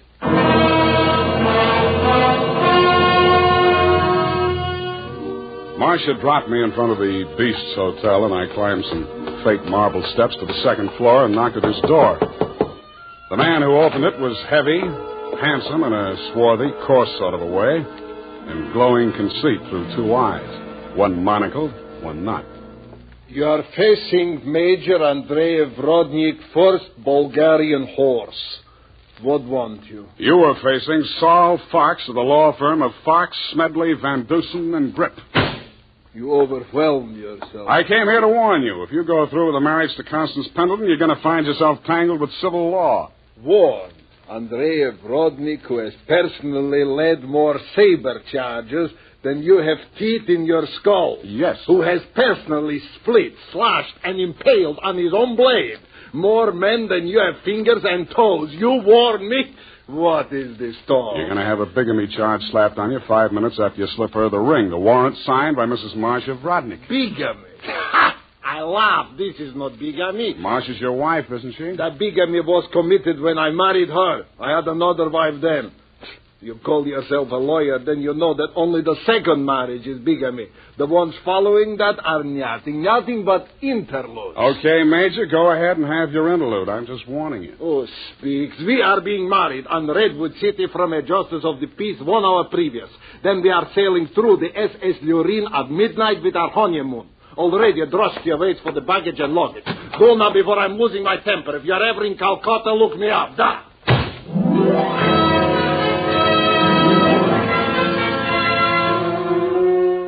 I could see the direct approach was getting me nowhere, so I decided to proceed by stealth. I waited outside the building, and when he left, I tailed him. He made 4 stops at a second-hand store, a hardware store, a surgical supply house, and an undertaker supply house. At these places, he purchased the following items: an oversized steamer trunk, black with brass fittings, a large ball of rope twine, 2 large lead sash weights, a set of surgical instruments, and at the 4th and final stop, the undertaking supply, he bought 2 items: a 20-foot length of rubber tubing and a pump. He returned to the second-hand store with his other purchases, put them inside the trunk, and ordered it sent up to Constance's hotel immediately, and thereupon it took himself to the same place. Marcia was waiting in the empty lobby when he went in. I crouched behind a pillar, turned up my hearing aid, and listened. Did you get the thing? Yeah. Now listen, my darling. We must work fast. As soon as the trunk arrives, before she has a chance to get to the telephone. Yes, Andre, but please, no cutting in the apartment. As you wish, my darling. Now, you know what you have to do. While I'm getting her into the trunk, you'll change her clothes, put on her traveling dress, the hat with the wet... What is it? What's the matter? Nothing.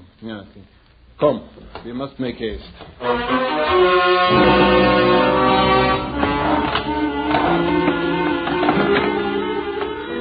They made haste to the elevators, and I made haste to the row of house telephone booths around the corner and called Constance's room. Hello? Mrs. Rodnick? Speaking. Listen, get out of that room right away. Don't take the elevator. Get down the stairs. Who is this? What are you talking about? I haven't got time to explain, and you haven't got time to listen. All those stories about your husband are true. He's going...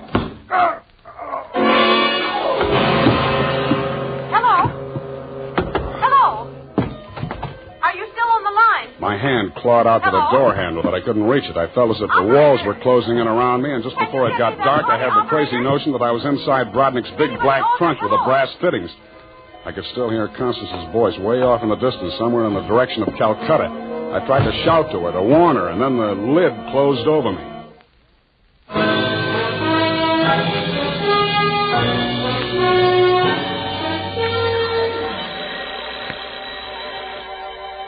I shook my head trying to get the bells out of it. Then I remembered where I was and what had happened. I was still wedged into the bottom of the phone booth where I'd slumped when Brodnick sapped me. I got out of there somehow and grabbed a taxi for the Embarcadero. The time was 11:55. The SS Lorraine was scheduled to sail at midnight.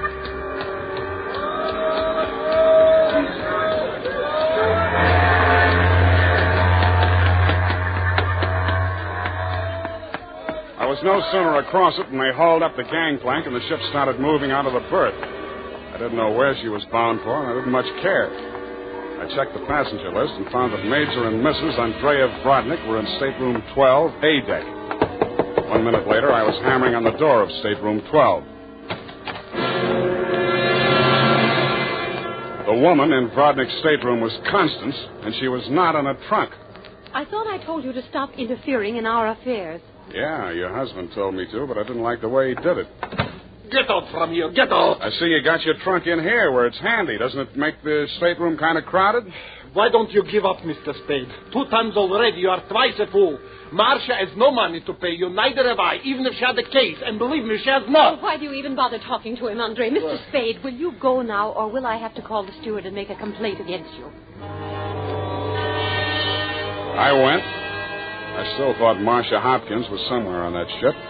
I still didn't like the look of that trunk. I found the purser's office and went in. You looked at me as if you thought I was a stowaway, Mr. Fogg, and you were right. I'll have to make arrangements for you to ride back with a pilot, Mr. Spade. You realize, of course, that you're subject to a fine. Look, I don't want to do anything illegal. You know, it was just an impulsive thing. Couldn't I book a passage? Oh, there's the matter of your passport.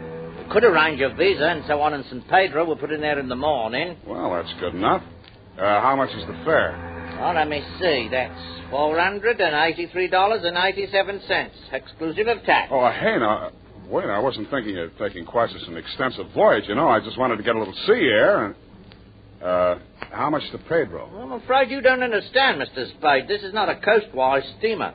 Our first official port of call is Calcutta. Yeah, I know, but Calcutta? That's in India. Well, don't you have something a little less expensive, like steerage or... There is only one stateroom available, number 14A deck. Take it or leave it. Okay, Calcutta.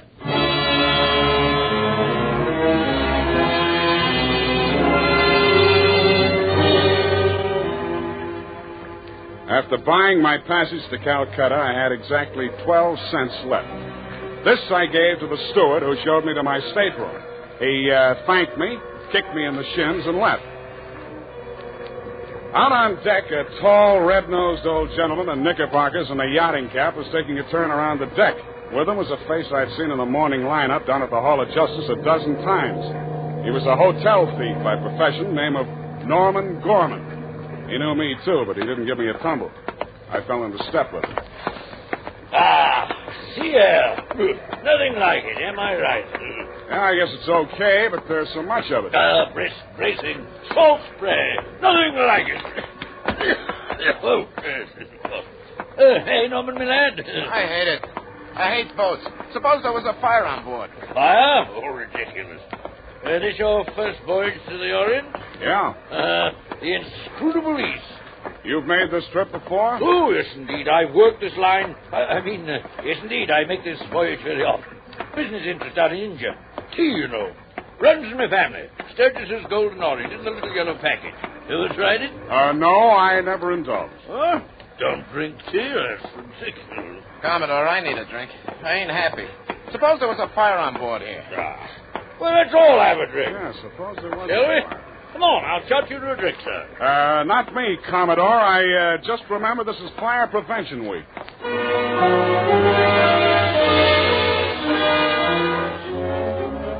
The nearest fire alarm to Brodnick's stateroom was on the companionway leading to the A-deck corridor. It was a glass-enclosed box with a small hammer hanging on a chain. I broke the glass and turned the key.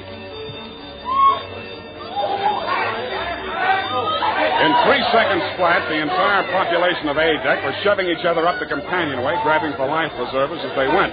The steward hammered on the door of stateroom 12, opened it, shouted inside, and Brodnick and Constance reluctantly came out. I ducked inside, grabbed the handle of the trunk, and started dragging it. When I got it into my stateroom, I broke the lock and lifted the lid. It was Marcia, all right. There was just time to see that before the stateroom door flew open and the ship's officer stuck his head in. I didn't move you. Didn't you hear the alarm? Why, no, I didn't. What's wrong? Never mind. Daddy, take this life preserver. Get going now. Okay. Don't touch me. It makes me nervous.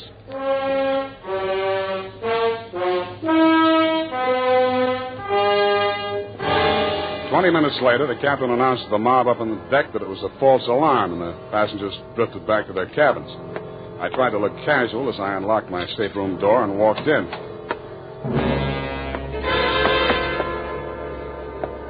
Then I stopped trying.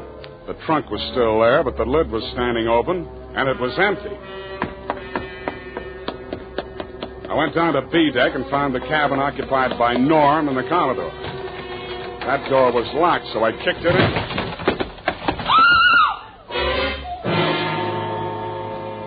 You could still see the marks on her wrists and ankles where the cord had been. It was the girl I had seen in the trunk. It was Marcia Hopkins, and she was very much alive. Oh, I'm sorry. I thought it was... Oh, what am I going to do? What am I going to do? You've got to help me, Sam. Why should I help you? He's crazy. They're both crazy. It all depends on who's in the trunk, doesn't it, Marcia? When it was Constance, you didn't think he was so crazy. Oh, don't you understand? I had to pretend that I'd help him. He was going to kill her right there in the hotel room. I told him it was too dangerous. If anybody looked in the trunk, it would be safer if she was in there alive. So he finally agreed and said he'd wait until we got out to sea to kill her. And then he was I know about that. Oh, the idea was so awful. I couldn't stand it. I started to scream, and then he stuffed the gag in my mouth and tied me up. He must have used chloroform or something, because the next thing I knew, I was in the trunk. And that little dark man was leaning over me. He and that old man with the knickers. They brought me here. So they pulled a switch on you.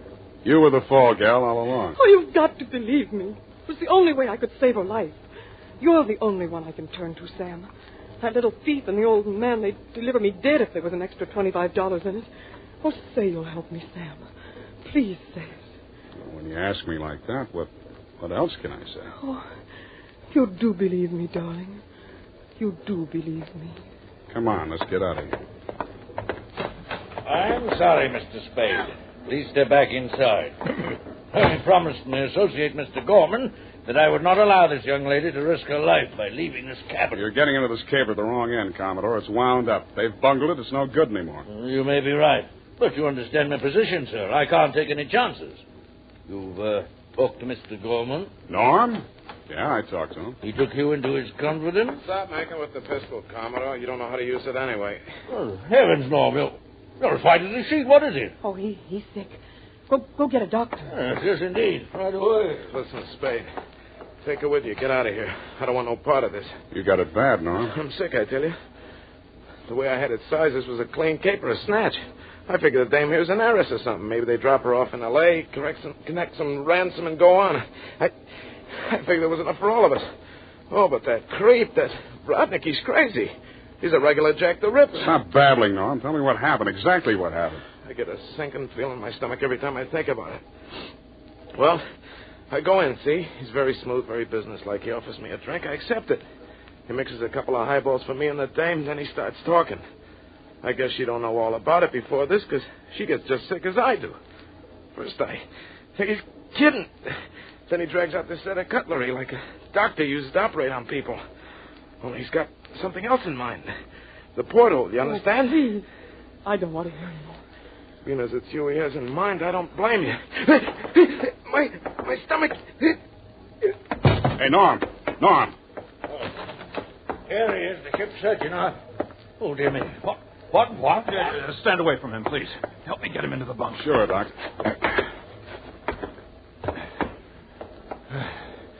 Take the shade off that light, please. Yes. He's dead, isn't he? Oh, yes, he's dead, of course. Who poisoned him?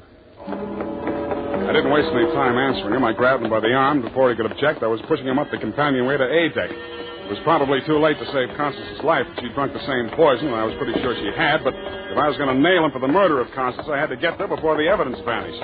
We got there just in time. I don't need to tell you what we saw, and I'd rather not. Rodnick rose slowly to his feet, clicked his heels military fashion, and bowed very low. The ship's surgeon. How opportune. Perhaps you could advise me, Doctor. After all, I am, in all honesty, even still, a mere amateur at this sort of thing.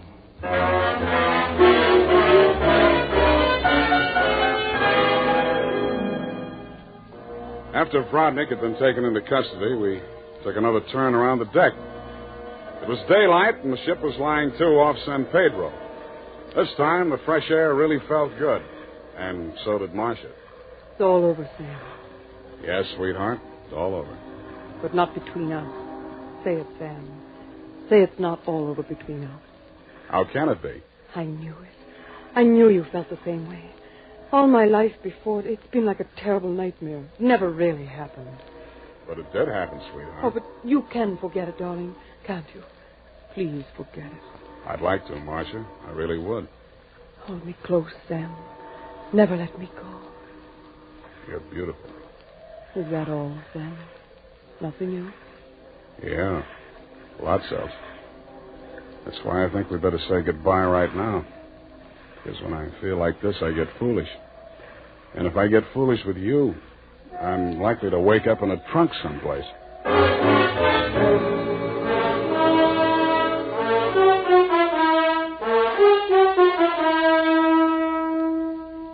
And that, Mr. Fogg, is the true account of the Calcutta trunk caper. As my voyage was interrupted through no fault of my own, I trust you will advise your company to refund my passage minus the one-way trip to San Pedro. Period, and a report.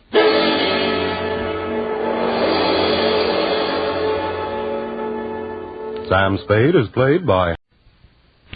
Listen now to The Adventures of Sam Spade, starring Howard Duff in The Convertible Caper.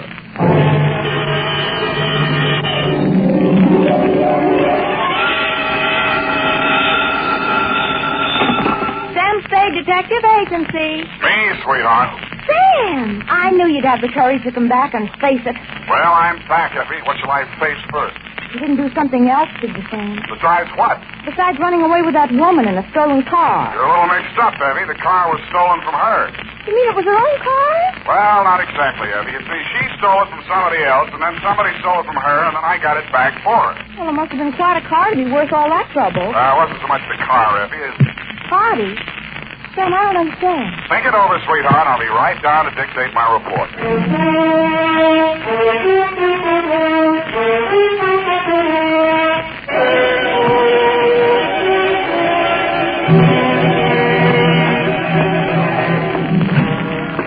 Oh, Sam, look at you. Can't you take no for an answer? And just what do you mean by that, Miss Perrine? Claw marks on your face. Wrong again, sweetheart. She said yes, I said no. Hence the scratching. I knew she was that type the minute she walked into this office. That ankle bracelet and green nail polish. Green nail polish. Well, puce colors. This one goes to homicide, Effie. Oh, not another murder, Sam. What else? To Detective Lieutenant Dundee from Samuel Spade with license number 12756. Subject, the Convertible Caper. Dear Dundee, it has been a dull morning, but just before lunchtime, things began to brighten up. Her clothes looked like money, and what they were wrapped around looked even better. She eased herself into the chair I pushed up for her, rattled about $1,000 worth of charm bracelet at me, and after she'd arranged her legs, mouth, and eyes to our mutual satisfaction, she allowed me to hear the sound of her beautiful voice. I do not know whether you will be interested in my case or not, Mr. Spade. Put your mind at rest, Miss... Estrada. Who knows? Perhaps I am merely a waste of time. My time is your time, as we say in the States, Mrs. Estrada. Oh, you are very simpatico, very kind. Yes. Entonces, my automobile has been stolen. When and from where? Last night, after midnight, while I was checking in at the Hotel San Rafael, where I am staying, I foolishly left it parked outside with the keys in it. Have you reported this to the police? No. I suggest you do. No. No? No. Well, why not? Because I stole it from another. Oh, I see. No, but you do not yet know all. If the police find the car and notify the one from whom I stole it, then that one will know that I am in San Francisco. And that's bad. He can't say that. If he finds out I'm in San Francisco, then he will come here and kill me. That is why I must recover the car rapidly and without the police. You will be glad to help me. Be very pleasant, Mrs. Estrada, but hot cars are not exactly in my line. You wish that I... I don't think anybody would murder you just for stealing his car. Oh, not for the car, no. Already he tried to kill me once, twice, 3 times. So I take the car and drive away rapidly. Away from where? Mexico State of Chihuahua, where this pig resides who wishes to murder me. Why? He drinks, he becomes a beast. He accuses me of... Look here on my shoulder, the scar. Well, already he cuts me with a knife. Uh-huh. Now you have seen something that changes your mind about me, huh? You see that I am sincere. Why, Mrs. Estrada, I never had any doubt. Oh, please. I am without friends. You would call me Mitch, I guess? Yes, indeed. Bueno, now we are friends. In the car is sitting the pig.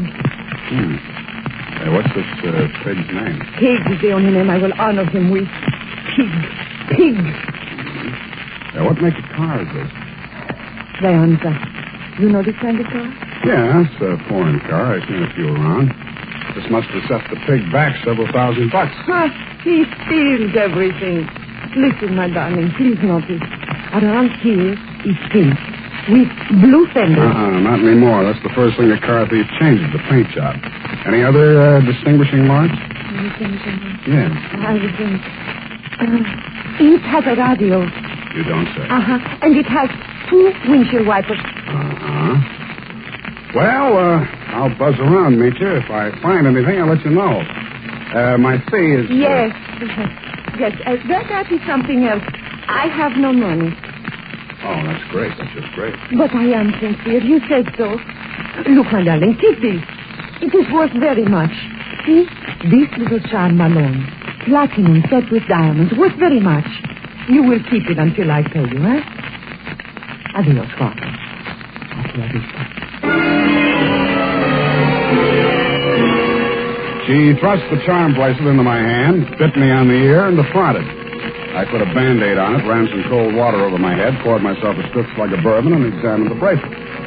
The dangle she pointed out was a white metal disc with a monogram in diamonds, 2 vertical bars with a horizontal one on top. It was the Greek letter pi or the initials TT, depending on who had stolen it from whom.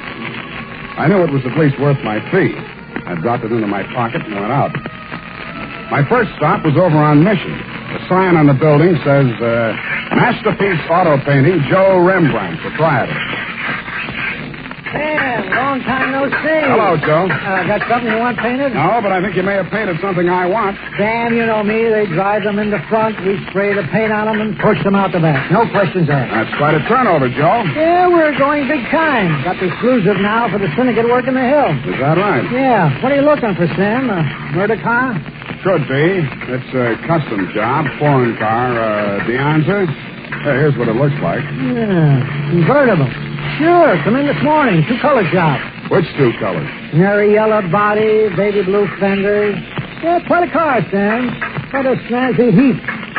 Heath, huh? Yeah. Is that what you want to know? It was. Happy Herman Heath was one of the biggest used car thieves in the city. As I got off the streetcar in front of Happy Herman's lot, a flash of canary yellow paint caught my eye. I strolled down between the rows of cars and found him. Yes, sir. Heath's the name. Happy Herman Heath. Every car on this lot is in perfect mechanical condition. Take your choice. Kind of hard to choose, Herman. There's so many here. Yes, sir. It takes a heap of heaps to make a heap of heap. Yeah. That yellow job with the blue fenders, Oh, yes, sir, but the motor in that car, it does need some work. Now, over here... Does it run? Oh, yes, it'll run, but over here... This is more what I want. Let me try it. Sounds all right to me. Oh, idling, yes, but needs some work in the transmission of the differential. Mind if I drive it around the block? Well, the mechanics are just about to work on it. Besides, I'm afraid this car is more than you care to invest. Well, let me try it out anyway. Here, I'll leave a deposit. I reached in my pocket for Meech's charm bracelet. He took one look at it, and his expression changed. Well, why didn't you say so? No deposit is necessary. The car's yours. Drive it as far as you like. Thank you, Herman Heath.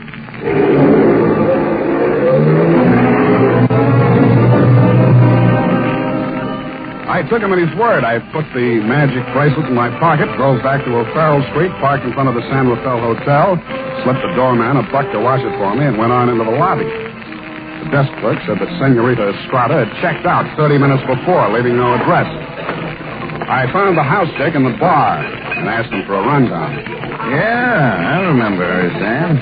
Very nice dish. Any callers, Tiny?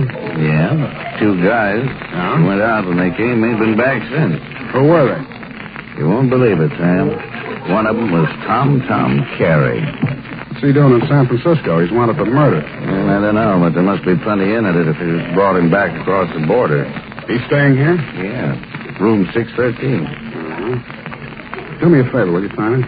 Anything at all, Sam. There's a car parked outside in the loading zone here. Stow it in the hotel garage for me, will you? Upstairs, as far out of sight as you can get it. I went upstairs and rang the buzzer at room 613. The door was opened by a little dark-complected man with hard eyes and Indian features. There was a mean-looking knife in his hand, but he put it away at a nod from Tom Carey. How'd you find out I was in town? Not from Meecher. I don't know how much he told you, Sam, but if he told you this much, he was 11. It's $1 million caper. And you know some of the things I've done for less. What's in it for me? What'd she pay you? Nothing. She left this charm bracelet in Hawk. Now, boss, I caught him now. Shut up, Falcon. Give me that bracelet. Watch it, Tom. Don't crowd me. I got something bigger than this, or you wouldn't be here. All right, Sam, what do you want? I want to hear you talk. I guess you know I've been down Mexico way. I'm listening. I got a little business down there, garage business. Running hot cars across the border from the States? We tool them all. Little body work, a new serial number, like plastic surgery. Sounds like a good business. You shouldn't be neglecting it. You met the dame. She says you want to kill her. I was off my trout.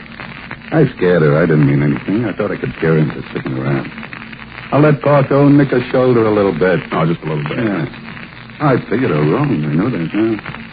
If I could see her for 5 minutes just to talk to her, I know it'd be okay. I can't help you, Tom. I want to talk to her myself. Well, since she hasn't got a penny, only that car. She figures I'm peddling that. Not anymore.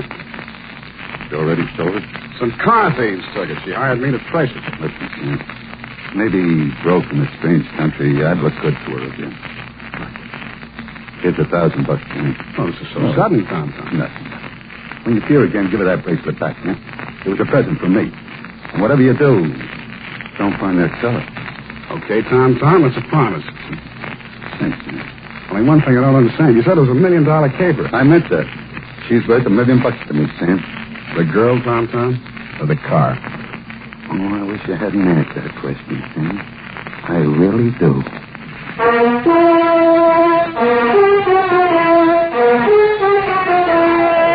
And now, back to the Convertible Caper. Tonight's adventure with Sam Spade.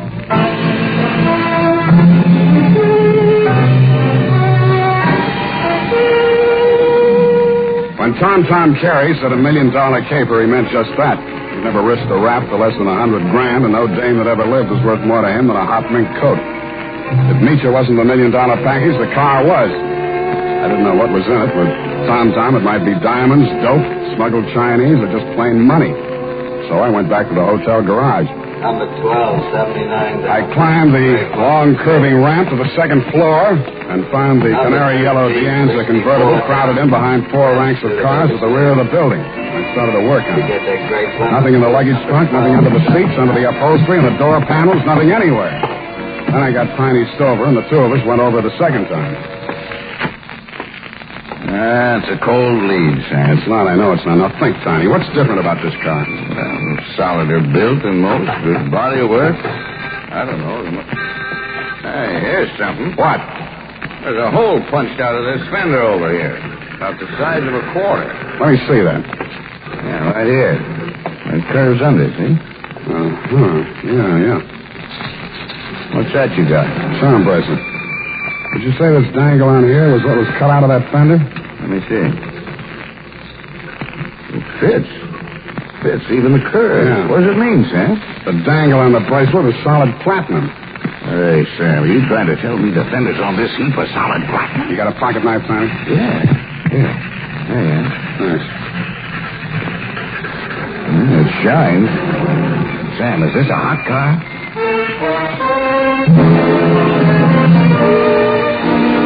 I didn't answer him. I didn't have to. He looked from the gray-white gleam of the bracelet shine to the square of paint I'd scraped off the fender and answered the question himself.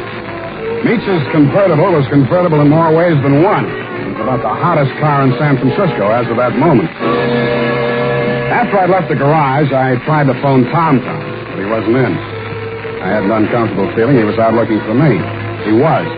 As I stepped out of the phone booth, there was a rush of air past my left ear. A knife stuck in the wood, less than an inch west of him. I came out in the street and found to see him duck around the corner into an alley. I ran after him. I collared him and stood him up against a wall. Let me go. Let me go. I cut you down. What do you know about that car? What do you know about that car? Come on, talk, and you get more of this. I don't know nothing. They don't tell me nothing. Where's Misha?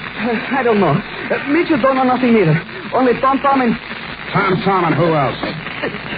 I don't talk no more. They cutting you in? I don't need no cut. The boss, he pays me good. 40 pesos. Sometimes more. Work for me and I'll cut you in. I cut you to pieces. The boss treats me good. Sure, you do all the dirty work. There's any trouble, you'll take the rap. What means rap? They put you in a little room and squirt gas in you. You fall dead. Gas? Tom do this? He does indeed. Venga. Come, I take you to see the man. Su nombre es Felix. I think he will be very happy to see you.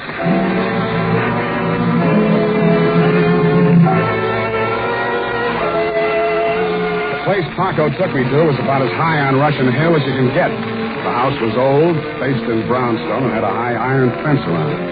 On the gate was a nameplate, H.H. Lovelace. When I opened it to go in, I noticed that Paco was no longer with me.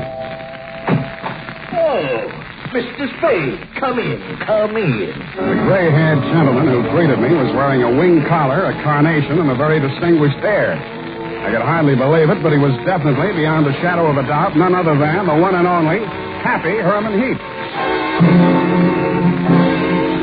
Well, Mr. Spade, I see that you're surprised. I'm overwhelmed, Mr. Heap. Lovelace, that is the correct name.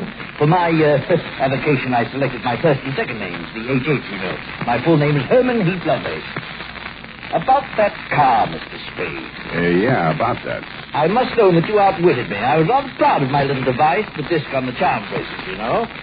When you showed it to me at my business establishment, I naturally thought you were authorized to fix the car. Yeah, naturally. However, I'm not averse to enterprise in a young man, and I'm prepared to pay for my blunder. You said $1 million. I still couldn't accept, Mr. Lovelace. Oh, why not? I was hired to recover that car for my client. It's not mine to sell. Well, it's certainly not hers. I don't care whose it is. All I know is that my client's life is in danger, and it has something to do with that car. Miss Estrada? Yeah. Excuse me one moment. Hey, has arrived. Hello, Papa. That's all she said. And she stood there looking at me in that way that made you not care who she was double-crossing or why. Then she turned to Lovelace, alias Herman Heap. How much does he know? Alas, everything, I fear. He has agreed to our terms? Yes. Good. I must have my bracelet back now, Sam. Sure, it's right here in my... I reached in my coat pocket for the charm bracelet she'd given me to keep for her. It wasn't there. It wasn't in any of my pockets. I guessed that it was in one of Paco's pockets. Nietzsche watched me fumbling, her eyes blazing with anger. Fool, you have lost it. We are helpless without that. I thought it was the car you wanted. Please, one thing at a time. I suggest that we first gain possession of the car. Yes, Lovelace, you are right. First, the car.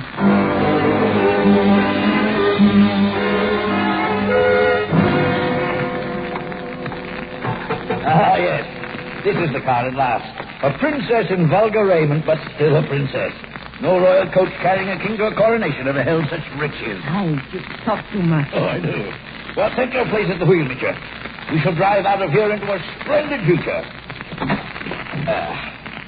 After you, Mr. Spade. No, Mr. Heath. After you. Yes. Ironic, isn't it, that with all my varied interests, I've never learned to drive a car. Será tu poco, viejo. You seem kind of shaky, Nietzsche. You sure you can handle the car down the ramp? I'm very good driver, Waffle. Misha, stop! Put on your brakes. There's a man coming up the ramp.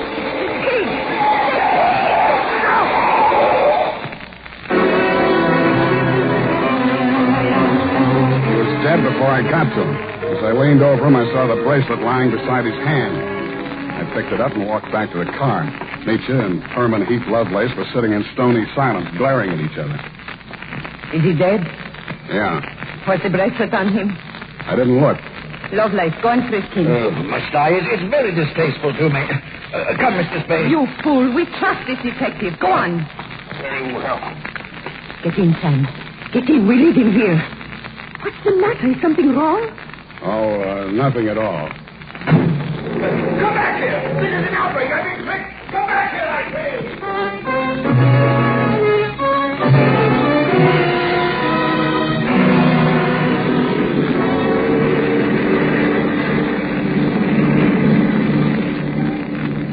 Please, Papo. A cigarette. Sure. Here you are. Gracias. De nada. I saw you pick up the bracelet. I meant that you should share with me. That is why I gave you the bracelet in the first place. I liked you. Couldn't have been because you were safe as long as Tom didn't know where the bracelet was, and if you had to kill somebody for it, it would be me. Please, querida, what does it matter now? We are together, we have the car, we have the bracelet, and the pig is dead. That's what worries me.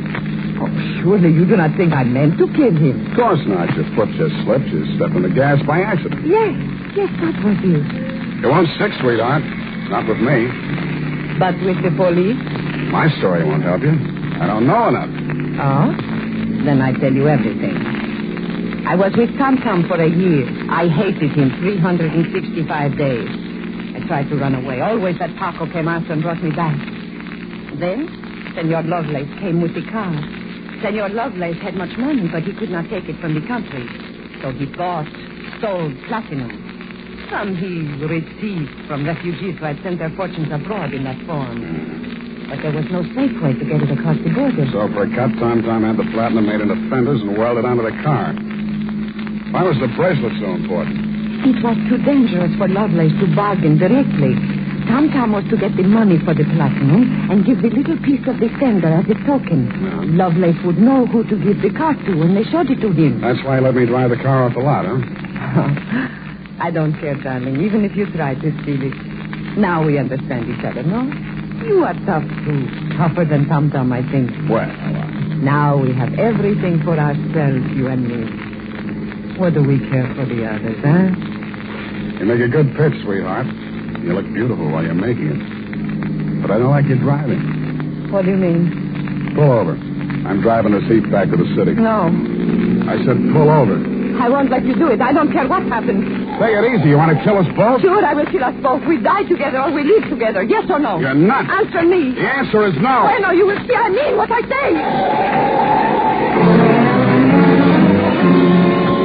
The fog thinned out just as we rounded a bend in the road. There was a point ahead with a sheer 300-foot drop to the sea. She jerked the car away from the pavement and steered straight at it. I grabbed the wheel and pushed it. The car skidded on gravel and slid sideways toward the cliff. I got the door open and tried to yank her out with me. She held on and kicked me until I rolled free.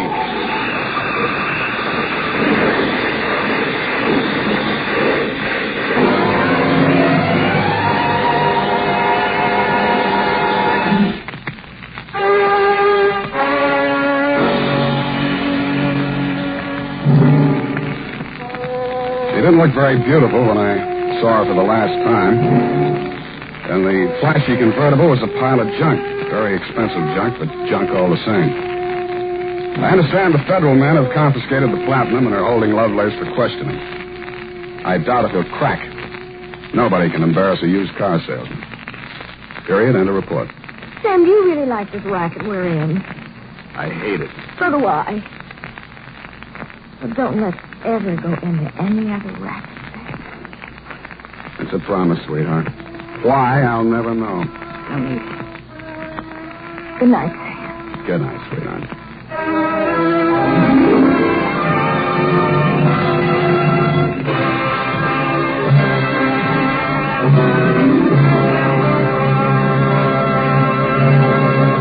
The Adventures of Sam Spade, Dashiell Hammett's famous private detective, was written for radio by Bob Tolman and Gil Dowd, with musical direction by Lud Gluskin. Sam Spade is played by Howard Duff. Maureen Tuttle is Effie. Tonight's program was directed by Elliott Lewis. The Adventures of Sam Spade, Detective, brought to you by Wild Root Cream Oil Hair Tonic, the non-alcoholic hair tonic that contains lanolin. Wild Root Cream Oil, again and again the choice of men who put good grooming.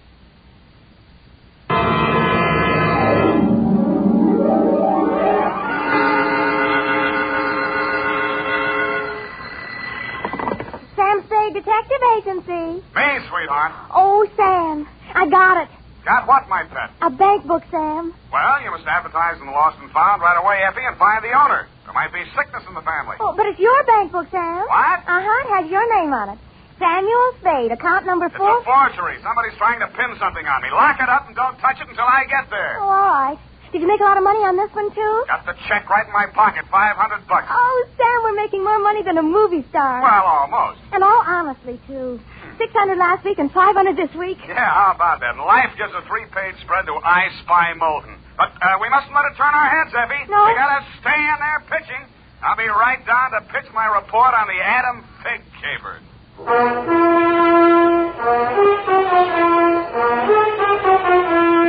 Dashiell Hammett, America's leading detective fiction writer and creator of Sam Spade, the hard-boiled private eye, and William Spear, radio's outstanding producer-director of mystery and crime drama, join their talents to make your hair stand on end with the adventures of Sam Spade.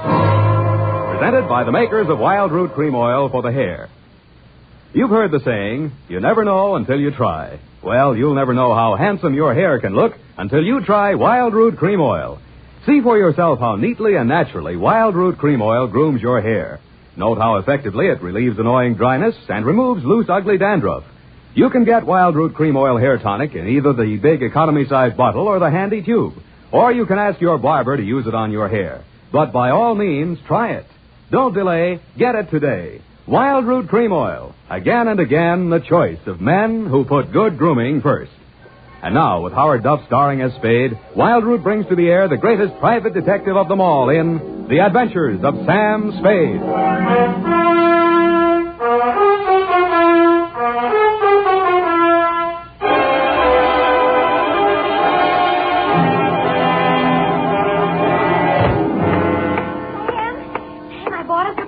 mind. Oh, you're going to love it. Well, we got to watch these expenses, Effie. There's always something. Yes, but this will be saving. It saves confusion. It saves fretting. Now, this gadget here, what is it? It's a minorobot. A what-a-bot? It's for busy men like yourself, Sam, so you don't have to burden your mind with petty details.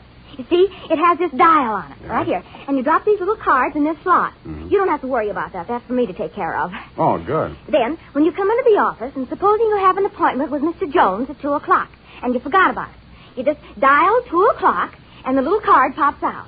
And it says Mr. Jones on it. How do I remember to dial 2 o'clock? Oh. Well, maybe it's in the instruction book. But anyway, now go ahead, Sam, please. The card's right in there. Now, dial 2 o'clock. Go on, Sam. Let's see. It's like a telephone, Sam. Now what do I do? Well, give it time, Sam. It's thinking. Must have forgotten. Jones. Mr. Jones. Effie, do you think it's dead? Oh, Sam, I don't understand it. It was working perfectly. Well, I'll take it straight back first thing in the morning. You'll have to. It'll never find the way itself. You got your book, sweetheart? Yes, Sam. I don't understand. It was working perfectly. Well, it's all right, honey. It doesn't matter. Date October 5, 1947, to Hillary Exxon Esquire from Samuel Spade, license number 137596. Oh, honey, it's only a memo robot. Subject, the Adam Figg Caper. Dear Mr. Exxon, October 2nd in San Francisco was one of those days that you see blown off the calendar by a gust of wind in the movies to denote that time is passing. It was a day for scraping off the minutes with a fingernail file and wondering whether the display ad I'd paid for in the classified section of the phone book wasn't just a waste of money. It certainly wasn't the day I'd expect a leprechaun to walk into my office. He said his name was Adam Figg. He said he was the butler at Exxon Manor in Los Nidos. The limousine, Mr. Spade, is waiting to take you away. We mustn't keep them waiting, must we? Of course we mustn't. Who mustn't we? Why, Mr. Hillary, of course, sir. Oh, Mr. Hillary. And old Mr. Exxon. The old gentleman is very ill. Dr. Feige's office is down the hall. Turn to your right, second door. Well, I assure you, sir, that Mr. Exxon is the best of medical care. Your duty will be simple, to prevent his death. Do I donate blood or just frighten away the evil spirits? Oh, it isn't quite that, sir. Someone is trying to kill Mr. Exxon. He's a very sick man, and I'm sure he'd prefer dying from natural causes. I get $25 a day in expenses. Here is an ample amount in advance. But you should know, sir, that the old man is a nasty, cantankerous, villainous, crooked, intimidating... $500? Please, Figg, you're talking about the man I love. Los Nidos was at least an overnight caper, so on my way out, my lovely and charming secretary, Miss Perrine, handed me a brown paper bag which contained A, one pair of socks, darned, B, one shirt, ironed, and C, the apple which she always polishes for me the night before. We arrived at your large Southern-style mansion 2 hours later. Figg! Oh, Figg, where the devil have you been? The city, sir. I can't find the keys to the liquor closet. Where are all the maids? What happened to that cook we hired yesterday? Who is this man, and why is he wearing that necktie? This is Mr. Spade, sir, the detective. I'm Hillary Exxon. Come in, please. Go on upstairs, Figg. See what that girl is doing to my father. I don't believe she's in this at all. Very good, sir. In here, Mr. Spade. Pardon the condition of the house. The old man has been firing the servants again. Your father, you mean? Yes. Every time he gets shot at, he fires all the servants. He gets shot at pretty often? About once a year. In the fall. You always hire a detective? No. Oh, dear. I'm not keeping you up, am I? No, excuse me, please. It's much worse this time. I can't get any sleep. Guns going off in the middle of the night. The whole household disturbed. When and where was he last shot at? Yesterday morning at about 1:30. I dug the bullet out of the woodwork myself, a .38 caliber, embedded in the door frame that leads to Miss Kaywood's room. That's his nurse. Was she with him at the time? No, Dad sleeps like a baby, full of sedatives. She sees to that. Shot come from outside? Yes, but we found nobody on the grounds. No traces of anybody. I don't know whether Dad knows who shot at him or not. He's such a closed-mouthed old devil. You don't care very much for your father, do you? To be frank, Mr. Spade, if hating weren't such an effort, I would despise him. He is without a doubt... Well, listen. Get out of here! There, that's just a sample. Well, come on, let's see what's eating him now. Get out! I tell you, I won't stand for it. Well, you don't have to stand for it. Take that silly painted face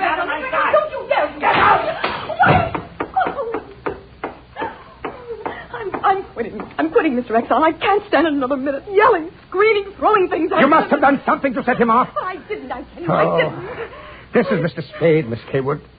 Oh, a detective? Will it make you happier to know that I'm a private detective, Miss Kaywood? Well, Mr. Spade, I only hope you can prevent a murder. If there's any way at all that I can help, Thanks. I'll see you downstairs after I've talked to the old man. You'd better go in alone, Spade. Oh, Miss Kaywood, do you have a throat spray downstairs? I seem to be congested. Oh, go away. Go away. Go away. Oh, well, wasting ammunition. Who are you? If you're a total stranger, come on in. Well, don't be afraid, son. Come on over where I can look at you.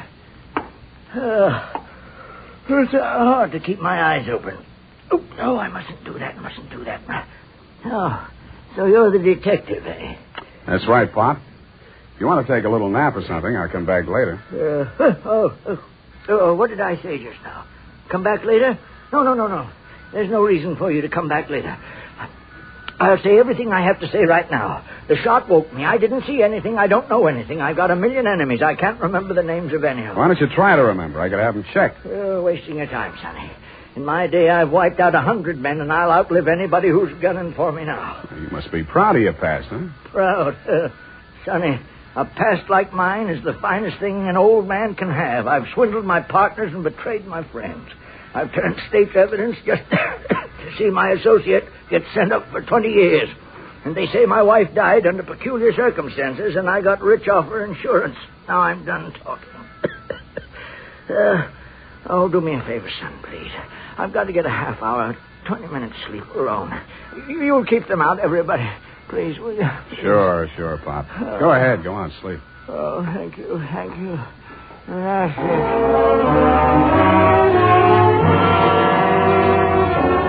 He closed his eyes, rolled over, and fell into a heavy sleep. I stood there a moment, looking down at the frail, wasted old body. Then I cased the room.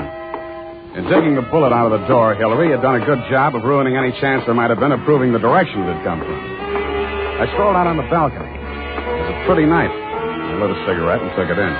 Then I heard a door open and close softly behind me. Nurse Kaywood was at your father's bedside. She was filling a hypodermic from a small vial of bluish liquid. He didn't awaken when she jabbed it into his arm. Then she saw me standing in the doorway. She hastily dropped the medicine vial into her uniform pocket and came around the bed to meet me. Oh, Mr. Spade, thank heaven. Why, when I saw you standing there in the half night, I thought you might be... Thought I was who? Why, the man who fired the shot. There was a man? I don't know. I didn't see it happen. I just assumed that... You shouldn't have done it. I warned you, Eleanor. We're disturbing him. Let's talk outside. Okay.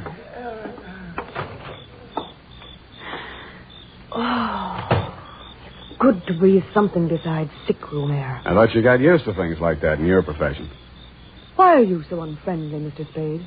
Nurses are human, aren't detectives. Try me, sweetheart. Oh, I know what you're thinking of me. But after a week in this horrible house, that poor old man, he's frightened. He's really frightened. What of? Why, the shots. 38 caliber or hypodermic? Surely you don't think that He's supposed to be under sedatives. The doctor's orders. Sorry, sweetheart. It's my job to suspect everybody. Can't you forget your job, even for a moment? Sure. If you don't mind the fact that I know you're a liar, that I'd make book you didn't come here primarily as a nurse, and what's worse, your act's not even convincing. Is it that bad, Sam? Yeah. Almost bad enough to be good. Come here. Oh, I hate you.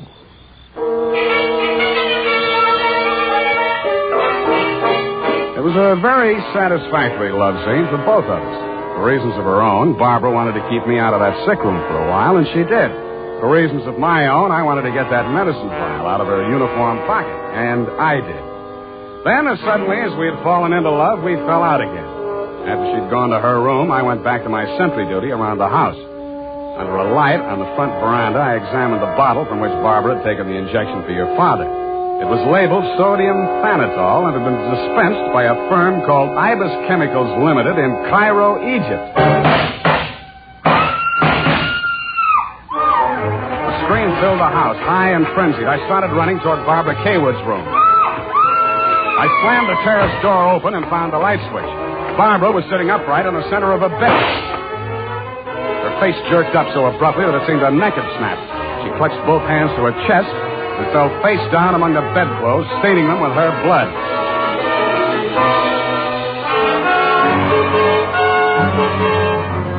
I don't know whether I went through, over, or around the screen that stood between her room and the old man's. I circled Exxon's bed. He lay on the floor on his side facing the window. I went outside. A .38 automatic lay on the ground a few yards away from the building. I put that into my pocket and listened. No shadows moving. Nothing. Then he was on me before I could be sure he wasn't a medium-sized tree. Break your back. Need the light. The warm stuff on my cheek might have been the thing's blood or mine. It gathered me up and bent me back and tore at my throat. Then I remembered that hands are stronger than fingers. I started with his thumbs.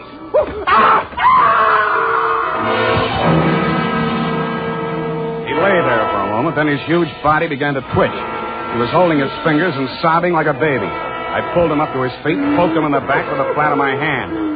I followed him through an opening in the hedges and down a long, pitch-dark lane toward the lights of a squat brick house set on the top of a slight rise. As we approached it, the door opened and light streamed out onto the porch.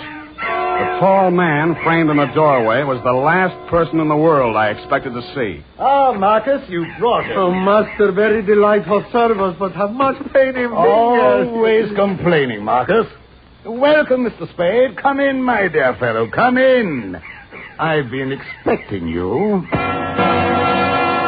The lost family fortune by blackmailing me. And if you don't remit, Exxon could have you booked for forgery, blackmail, definition of character. Oh, my dear fellow, please. This is most painful. But if I had but the original letter, I could destroy it and go back to the felt. Ah, the felt. What happened to it? That Figg, that stinker stole it. He burgled my home. Are you taking pot shots at old Exxon? Well, don't be a fool, man. I want Exxon to stay alive. I must find out some part of his life which will have an exchange value that will cancel out what he has on me. By the way, old thing, you met Miss Kaywood. Mm-hmm. At the present moment, she's milking me for $150 a day. Oh? She's supposed to go to the old man by whatever means necessary into talking about his past. And that information she is to bring to me. Well, that ought to be easy. Exxon brags about his past. Now, so far, I've learned that Hillary Exxon stole 2 heifers at a livestock show in Abilene in 1906. I feel for you, Captain. That wouldn't get much on the current market, would it? My dear fellow, I've a proposition to make to you. Should you ferret out anything that would be of value to me, I'll reward you handsomely. Well, maybe something can be arranged, Captain. Good, excellent. May I have your word on that? Well, there isn't much time, Captain. I'd better trot on back. I'll show you to the door, sir. And let me warn you, Mr. Spade, for your own good, should you ever hear the thrum of Ivor's wings, run, flee. I assured him that I would heed his warning, bade him good night, and started back down the lane in the direction of Action Manor. Business was going on as usual. There were no shots this time, only the scream. When I got to Barbara's room, you and Adam were standing at her bedside trying to quiet her down. Well, Mr. Spade, is this the way you guard the house against intruders? Where have you been? Ask Adam. What does he mean by that, Figg? I'm sure I don't know, sir. I've not left the house. What happened here? Oh, she woke up screaming. She said someone had come into the room and torn off her bandages. A nightmare, of course. Please, I want to talk to Mr. Spade alone. Oh, please go. Adam, you go too. Please, Hillary, you go too. Good. Some questions I want to ask you, sweetheart, alone. But look here, Spade, look here. She just had a terrific shock. She shouldn't be questioned. The code of detective transcends that of the medical, Mr. Hillary. Perhaps he should have a few minutes alone with Miss Kaywood. Oh, very well. I suppose you know best. Remember what the doctor said, Miss Barbara. Not too much exertion. What happened, Barbara? Oh, it could have been a dream. Somebody was standing over me in the darkness and peering down at me. And then he started to rip off my bandages, and I screamed. And when Figg came into the room and he turned on the lights, he was gone. It could have been a dream, Sam, and I could have been clawing at the bandages myself in my sleep. But you weren't. It wasn't a dream. I've been talking to Captain Sherry. And then I thought... Oh, how much do you know? That you've been feeding the old man truth serum to get him to talk in his sleep. Oh. How much talking has he done? Well, plenty. How much you told Sherry? Well, just as little as possible. Why? Because, Sam, If we can keep that old man alive and out of jail long enough to sell what we know to Sherry for what it's really worth, we'd be fools not to do it. What makes you so sure you'll stay alive long enough to collect, sweetheart? Well, because you're going to help me, aren't you, Sam?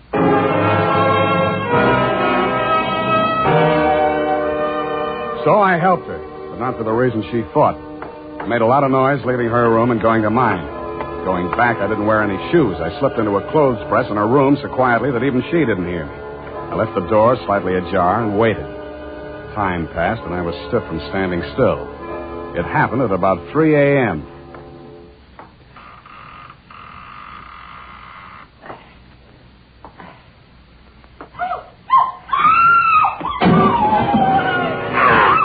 The crazy, feverish glare of his eyes told me that the threat of the gun in my hands meant nothing to him.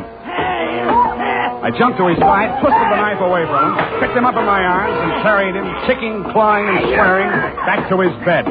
He lay there, breathing hard. Then he smiled.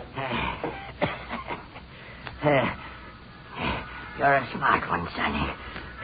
You had me figured out the first time you came in here, didn't you? Not quite, Mr. Exxon. The gun under your window was the clincher.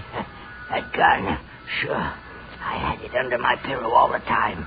I got tired of shooting into door frames. Like you're dying, Mr. Exxon. There's no use trying to make up stories now. You're right, Sonny. I knew that nurse would sit up in bed after I fired tonight. And then I let her have it right through the screen. Why? You know why, well or not. She was doping me up and sneaking in here at night, listening to what I was babbling about. Maybe you weren't saying anything important, Mr. Exxon. I might have, Sonny. I might have. 14 years ago, I killed my wife. I wanted to carry the secret to my grave.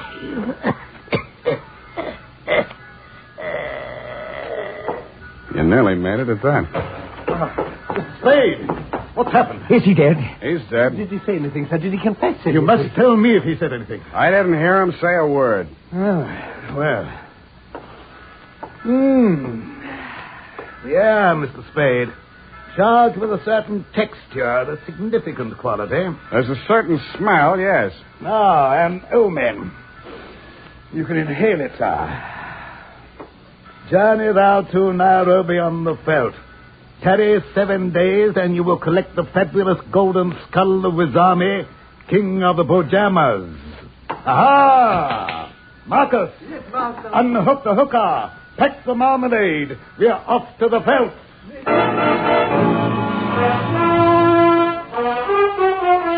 Just then, a flock of birds broke across the horizon, screaming. There must have been thousands of them, but not ibis, Mr. Exxon.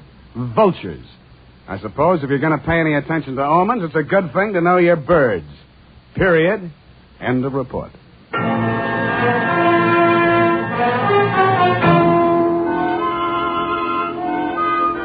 Right now, I have something to say to every man who doesn't use a hair tonic, to every man who says I don't believe in it or I don't need it.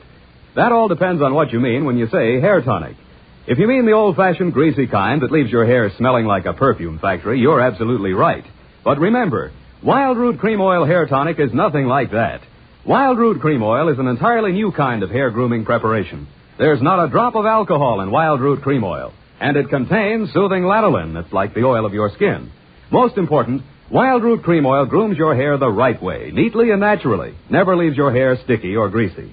Get the big economy-size bottle and the handy new tube that's economical, easy to pack when you travel, and grand for the bathroom cabinet. Don't delay. Get it today. Wild Root Cream Oil Hair Tonic. Again and again, the choice of men who put good grooming first.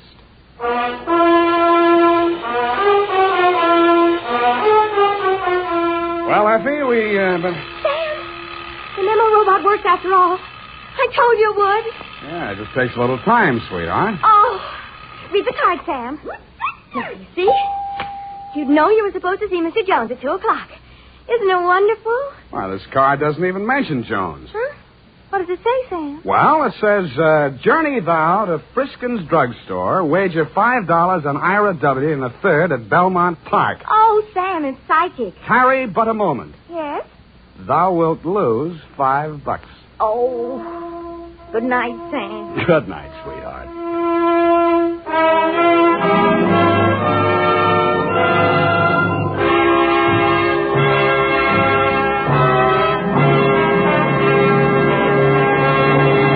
The Adventures of Sam Spade, Dashiell Hammett's famous private detective, are produced and directed by William Spear. Sam Spade is played by Howard Duff. Lorene Tuttle is Effie. The Adventures of Sam Spade are written for radio by Bob Tallman and Gil Dowd with musical direction by Lud Gluskin. This is Dick Joy reminding you that next Sunday, author Dashiell Hammett and producer William Spear join forces for another adventure with Sam Spade, brought to you by Wild Root Cream Oil. Again and again, a choice of men who put good grooming first. Smart girls use Wild Root Cream Oil, too, for quick, good grooming and to relieve dryness between permanents. Mothers say it's grand for training children's hair.